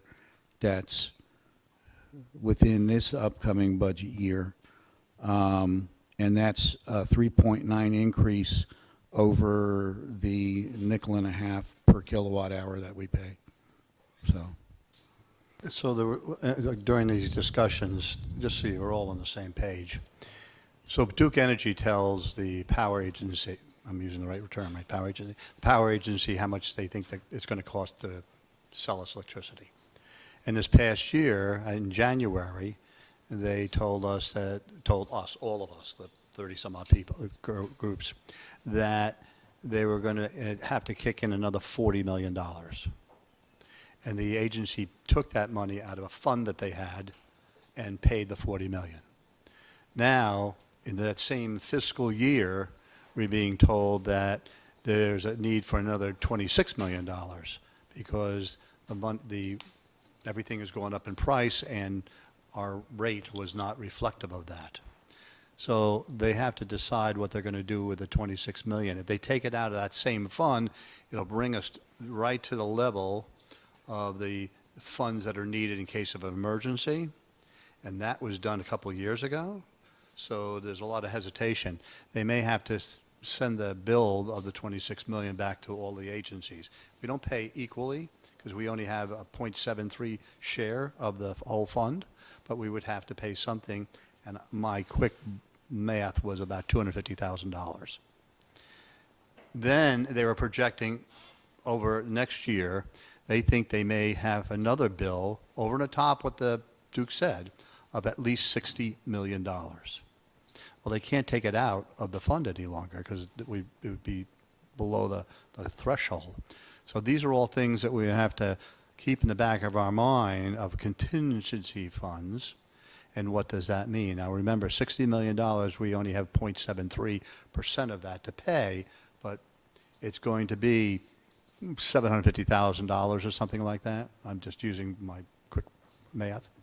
So we just need to keep that in mind.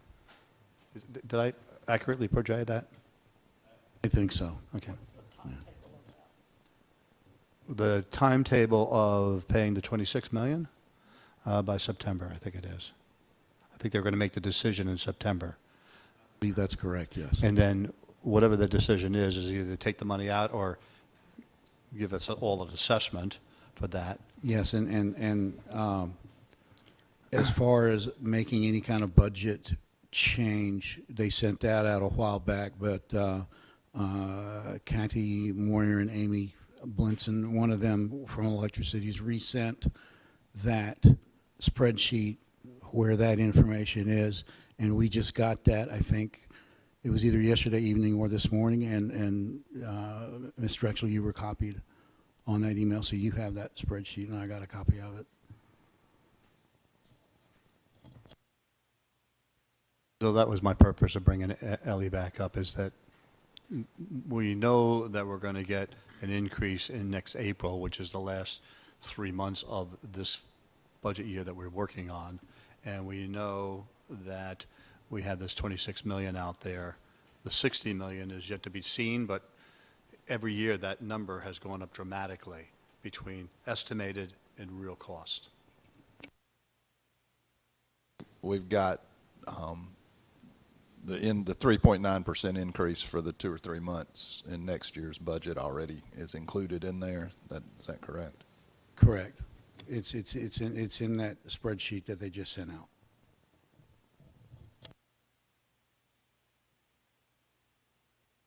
I want to look at that, so I'll let you know for sure.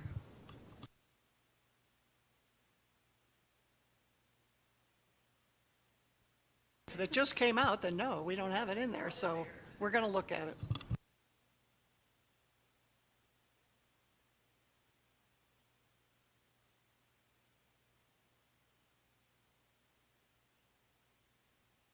All right, thank you. All right, I believe we should break for lunch, and lunch in honor of Finance Director Melanie Trexler, so be sure you speak to her. And we will adjourn shortly.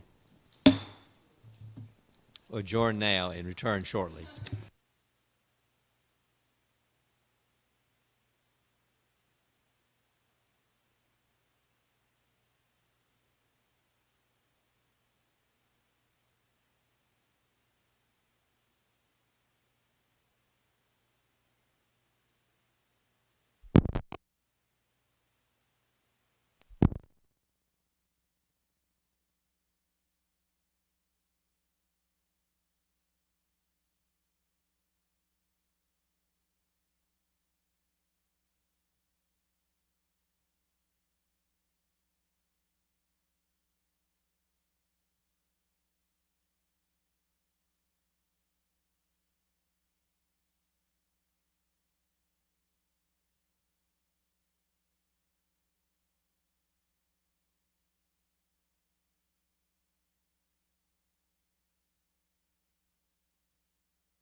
All right, thank you, board, and thank you for, it looks like everyone is still here, so I appreciate that. Appreciate your diligence. And for anyone who's watching at home, thank you for returning. Your table good, dear? Okay. What I would like to do is, this will be, could this be your last meeting, Melanie? Right, working Monday, but this is Melanie Trexler's last meeting, our Director of Finance. And if you would come up, I'd like to read a proclamation for you.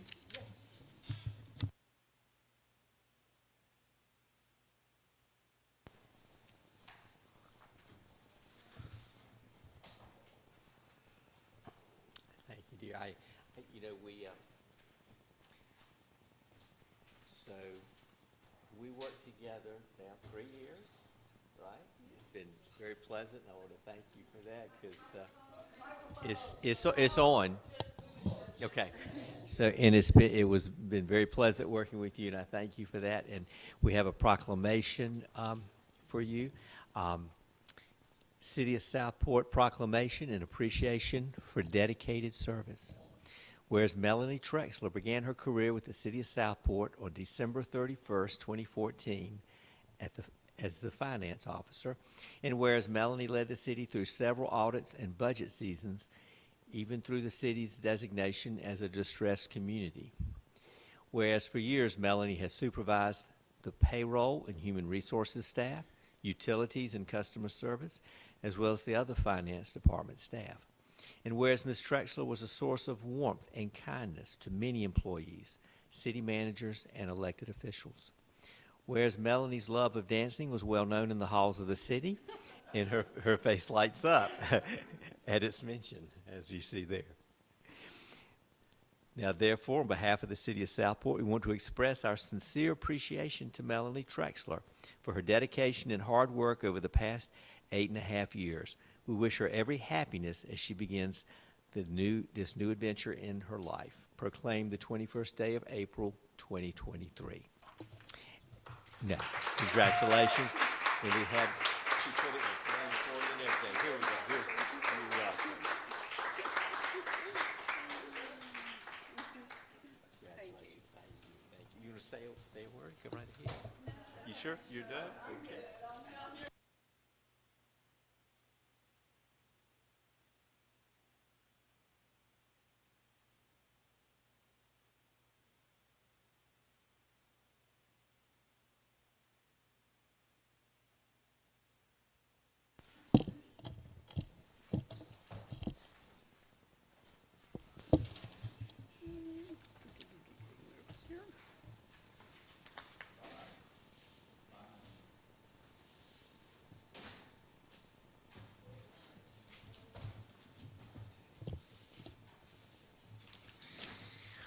All right, community relations and communications.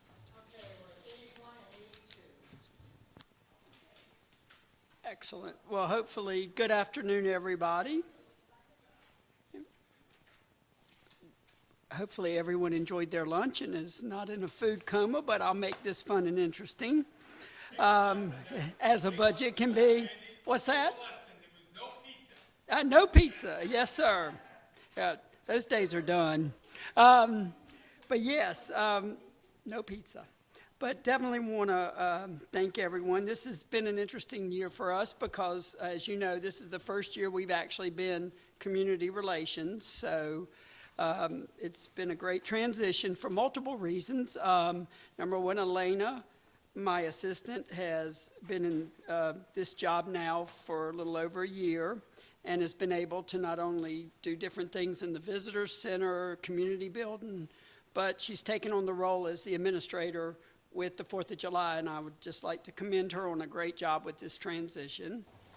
And then with Cheyenne as our communications PIO, with now on her 10th month, I think she's done a great job working to not only amp up our communications and to be a great just team player. And then I'd like to welcome Sydney, our part-time at the moment, hopefully, administrator and the person that will take on our live stream filming. So I just want to say I couldn't do what I do without a great team. They make my life very easy, and I think are great representatives of the city. Bless you. So I just want to say that I couldn't do it without them, and I think through the last year with our budget and being able to keep on our budget, that shows because of our team. So I just want to kind of start with my community relations, and a couple of just great things about that. Through our visitor center, we've had well over 42,000 people come through those doors in 2022.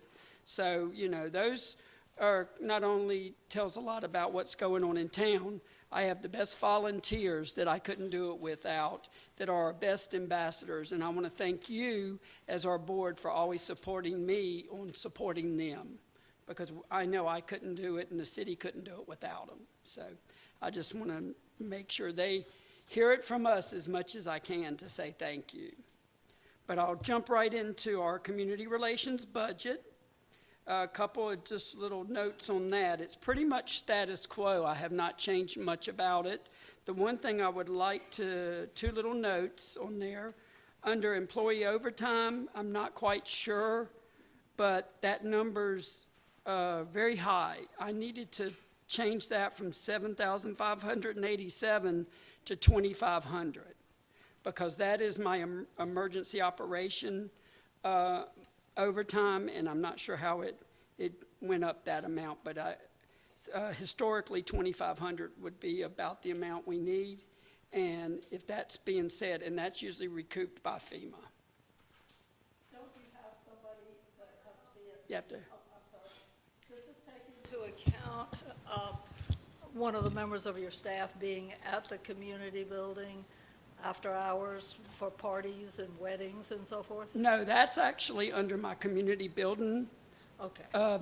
budget, and that's actually within my part-time staff. Okay, Yes, ma'am. understood. No, great. But yeah, it's, I just noticed that had transferred a different number, and I want to be very realistic. That's very high, and we, you know, again, I want to give a real number there. And then I noticed through looking at the budget that I had one line item that I needed to change under explanations. My marketing and advertising at 2,700 and 3,700. I'm not sure why 3,700 was on there, because it's under 2,700 for the amount, and those descriptions need to go under marketing. That was just, seemed to be an added line item for some reason that we're not sure how that got in there. So I just wanted to change that. But otherwise, it's pretty much just the same budget as last year, just general cost of living, things like that added to it. So I'll take questions on the that budget first. Oh, actually, I think I did that under community building. I do apologize. So actually, I'll start with the community relations budget if there's questions. I don't have a question, but I have a comment. Randy, without you, a beautification would not be around. Well, thank you, And sir. I thank you so much for you and your staff. Well, thank you, and just let me sidebar that a little. Thank you to you. You've been there the whole time I've been on that, you know, as that liaison, and you and that committee do it by example. They're feet on the grounds, you know, they're doing the work, so I know that's how lucky we are. Yeah, and I was so happy to see all the, well, not happy, but males come on the committee compared to what it used to be, because now there's things that I can't do that they're doing. Oh, yeah. So I could step aside. But that's one thing about the beautification. There's so many things that you guys have touched, from everything from just the basic flowers to the picnic tables and things like that that y'all have built. You know, again, that's an example of just how we could not be a community without our volunteers. And I know I enjoy working with them and seeing exactly what they can do. So again, any more questions on community relations budget? Excellent. Next is the community building, and I do apologize. That was where I had, because I'm juggling two budgets here. That's where I had the marketing and advertising mixed up, so we've corrected that. And that's pretty much status quo. You'll notice that the budget is lower than last year because we had completed and paid for the floor. That's not, we don't have that big capital expense this year. So as I sit with the proposed budget, it's $83,513. So going forward, you have the justification form I have, which is to ask that the community building administrator job go from part-time to full-time. And a big part of that is because we're really working to take the needs of the board and the committees, which is making a position available to do all the live streaming. As it works right now, we have to take our staff that is normally have responsibilities during the day. They have to adjust their time and come in later and work into the evening. So this position is specifically just for filming, which goes into the evening without me having to adjust my daytime staff. And the good thing about that, when you look at the numbers for the, always about making sure I can pay for it. If you look at my numbers for the community building, as I say, the budget sits right now with an ask of $83,000. If you take off the position that is part-time, it's a little over $21,000. That is in the ask there. Well, if you take the full-time salary, and I actually did it with all the benefits and everything in the justification form, it came to a little over $67,714. So what that would do is take my budget, if that position's approved, to an estimate of about $128,328. Those are, I didn't want to let you know that is an estimate until we put the true benefits package in there. But the good thing, that's a difference of about $44,815 from the part-time position, but with the estimated revenue of about, where we've been asked at $175,000, that would still give us a profit for the community building about $46,600. So the best part about it, it's a job that is all about production. If, if we're producing, then the job itself is covered. So I think that's a plus on it. So otherwise, looking through the budget, as I say, it's pretty much status quo. Are there any questions? Silence is golden. Yes, ma'am. The money for the community building that it raises, does that go back in the general fund or does it stay in Yes, this ma'am. budget? It goes into general fund. Okay. How are the floors holding up, with the new floors and everything? I believe they're doing well. We are been meeting with the floor guy just to make sure the maintenance we're doing on it is correct.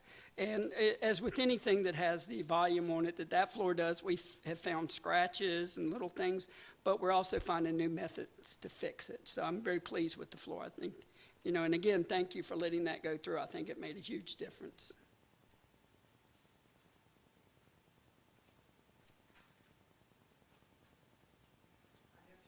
I'm done. Thank you, everyone.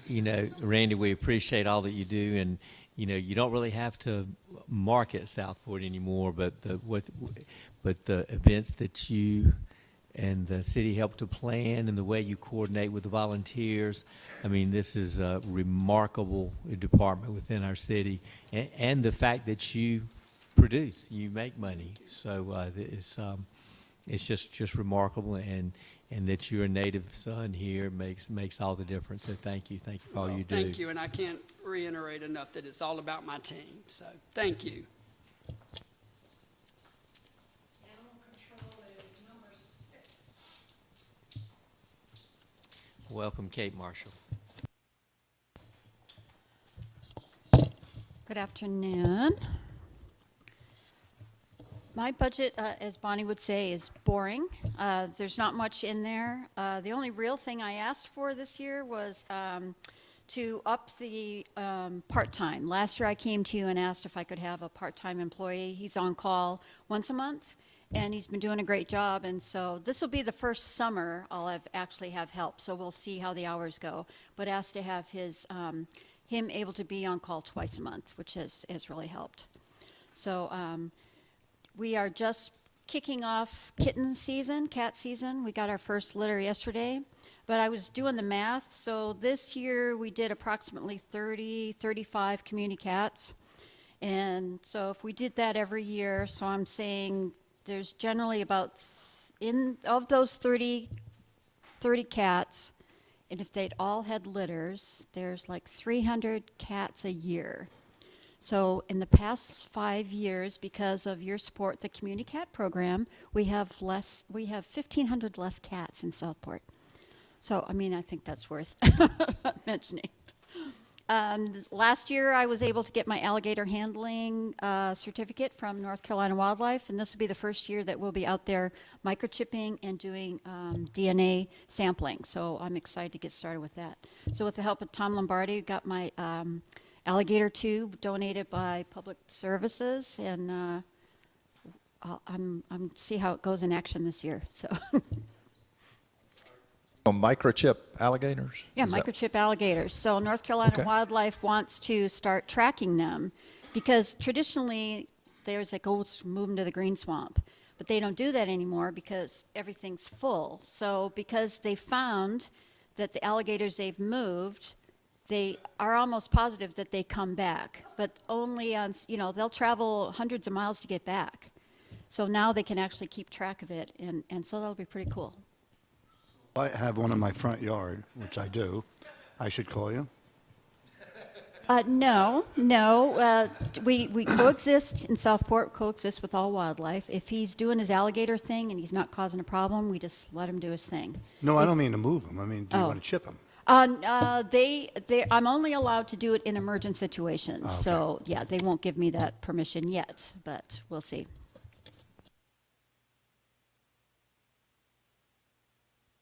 Isn't really the budget, but just to understand, why wouldn't we want to chip all of them that we possibly could, and we can track them? Wildlife's very particular about why you're handling and interacting with them. So those are the stipulations they put on jurisdictional alligator handlers. So the less you bother them, the better for them. But at some point, and if the program gets bigger, they may allow it. Plus, budget-wise, there's only so many chips that they're allotted to give out. So, Hey, Lo, we have an 11-footer there at River Mist. Would you like to chip them?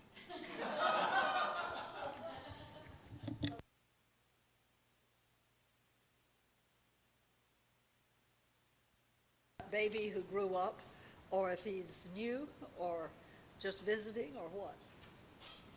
Don't care either. they take a long time to grow. See here, it's not like so many inches a year. So a 6-foot alligator probably is about 12 years old. So it takes them a long time. So wanted to let you know, last year we did able to do with a Petco Love vaccine clinic. We were able to offer free vaccinations for pets. It was distemper and rabies for dogs, and FVR, feline distemper and rabies for cats. And also I was able to get free microchips. So we did that program last year, and this year the county has contacted me, and May 6th is a countywide vaccination clinic. And we're still, with what's left over, I'm able to do, again, free microchip and vaccination clinic here in Southport. So we're partnering now with the county more, which is great.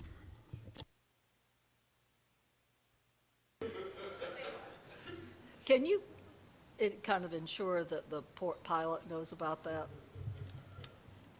Well, yeah, I can do that. I think there's enough time. It's May 6th. The county's kind of taken the lead on advertising, and the vets that are doing it are also doing their own advertisings, but I will make sure they get that.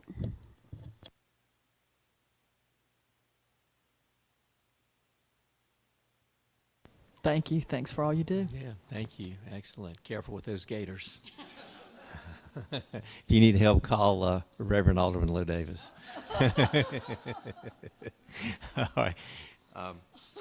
Next, City Manager setting dates for deliberation discussion. Other than Monday, we have no other dates set up, so you guys should really set up however many meetings you think you're going to need. A public hearing, are you going to have it at your May 11th meeting? If not, when are you going to have it? Because we got to publicize it.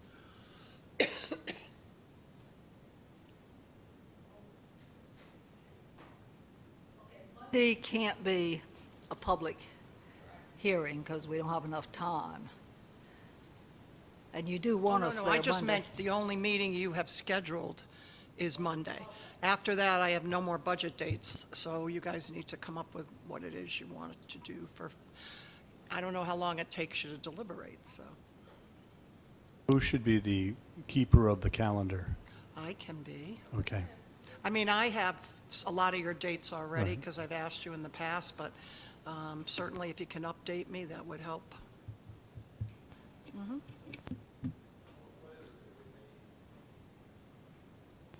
What is it we need? What are you anticipating? We need maybe another, after Monday, another meeting to get together to kind of just go over everything and more or less, and finalize the budget, then have a public hearing on it? Is that what you're thinking? Well, I or- guess because I've done it both ways, is it the board budget that gets the public hearing or my budget that gets the public hearing? Okay, so then you have to solidify a budget before the public hearing. I don't know, I've never worked with you guys, I don't know if it takes one meeting, I would think it might take two more, and the public hearing, I don't know. The deadline for when we have to vote on is, What the deadline I is know, for the budget? yes, so you can submit it in time and that type thing. I know the fiscal June, year. but I'm hoping you don't go that far. Right. So Please don't go that far. let's see if we can do, well, should we be brave enough to put the public hearing on the, the May meeting? Is that too early? Or wait and do it on the Wait and June see meeting? what she can get scheduled. Maybe just send some dates out for the other Okay. meetings, and then let's see where we are. So 'Cause let's do two There's a lot of meetings. other meetings going on. Yeah. Love to do, like, if we're going to have another meeting, it'd be nice to do it in the first couple of weeks of May. Right. That first and second week of May, we can do one each week, and then we can do the public hearing soon after that. Well, just in. That's up might. to you. Yeah, just in case. We can cancel the second one, but we should probably set two. And are you shooting for the public hearing at the regular meeting? We could, I mean, that's what I was saying, would we do it at the June meeting, or do we need to have I think we do it at the June meeting, and that would give us Yeah, time? because Dory said it's going to be tight Would that be too tight? Then for we can. May meeting. By then, you have to have all the things that you have gone through and Mhm. selected, your priorities, and have it regular, and it has to be posted on the website. You have to do the public notice within a certain time frame. So I would suggest having the actual public hearing a bit later in the month, and you can make a decision at that time. Later in the month in May? May, instead of the June meeting, Oh, we could. the June Well, regular meeting. It's just, I think we're trying to get it done as early as possible because there's so much work we have to do to get Okay. things ready. So May 29th is Memorial Day, so that's that weekend. So you would either, do you want it before that or right after that? Would that be soon enough? The 30th? to you. Well, can we schedule our next meeting during the first week of May? Next one, that first week, and then maybe And give then, enough time. well, and then we'll have a better idea Yeah. of, I mean, if we get it done, then we're done, and we can go ahead and advertise it and schedule it. No, that's the week after next. We're meeting next Monday, the 24th. Can we do the 3rd? So, yep. So sometime on the week of the 1st, we have our agenda meeting on Friday, the 5th, but if we could do it sometime that week, 1st, 2nd, 3rd, 4th would be nice, I think. 3rd? Week in May would Third. be preferable. Yeah. Third's fine. No. Wednesday, the 3rd works for me. I don't, you know. Yeah, that's What, Wednesday. Lo, I'm sorry? What did you say, Lo? I'm sorry. Preferably not the 4th. I can't make the 4th.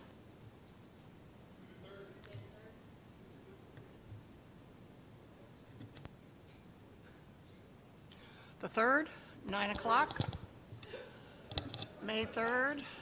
Assistant City Manager and City Manager, we do have a conference, the Community Relations Department does. If possible, can we look at May 1st? You mean just because of the location or because of you Because guys? our whole department is participating in that conference. Okay.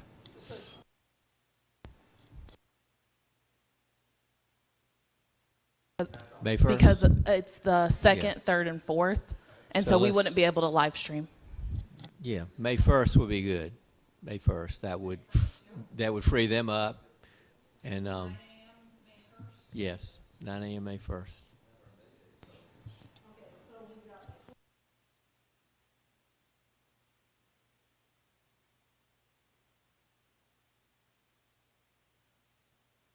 April 24th, and then May 1st. And then public hearing on?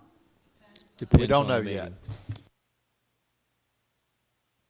How it goes on the first, if we're able to agree on if we get everything put together, then we can go ahead and schedule the public hearing.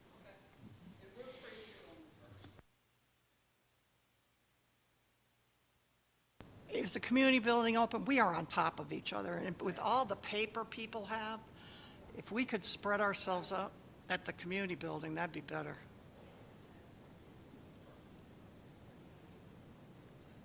There is a cleaning going on in the community building on the 1st. All right, then we'll have to do it. All right, we'll do it here then. This is why we need to, for next year, or sometime, think about a chamber for the Board of Aldermen, something for the future. I mean, Yeah. it's time to start thinking about it. Absolutely. You're going. So, May 1st, and we'll meet again April 24th.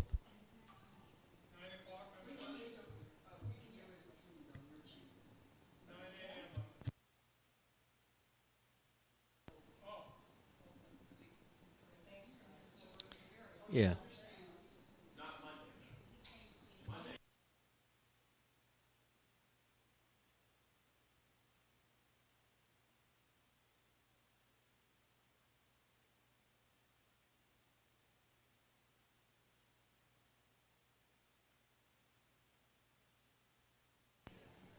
All right, so that's good. So we have that set. And so this has been an incredible meeting, a lot of numbers, a lot of good conversation, a lot of good comments, and we have still much more work to do. Board comments, Mayor Pro Tem, Mr. Lombardi, okay. Mr. Allen, Alderman Carroll, Alderman Alt, good. Reverend Alderman Davis, yes, so I think we're all good. City Manager, any comments before we leave? Okay, thank you.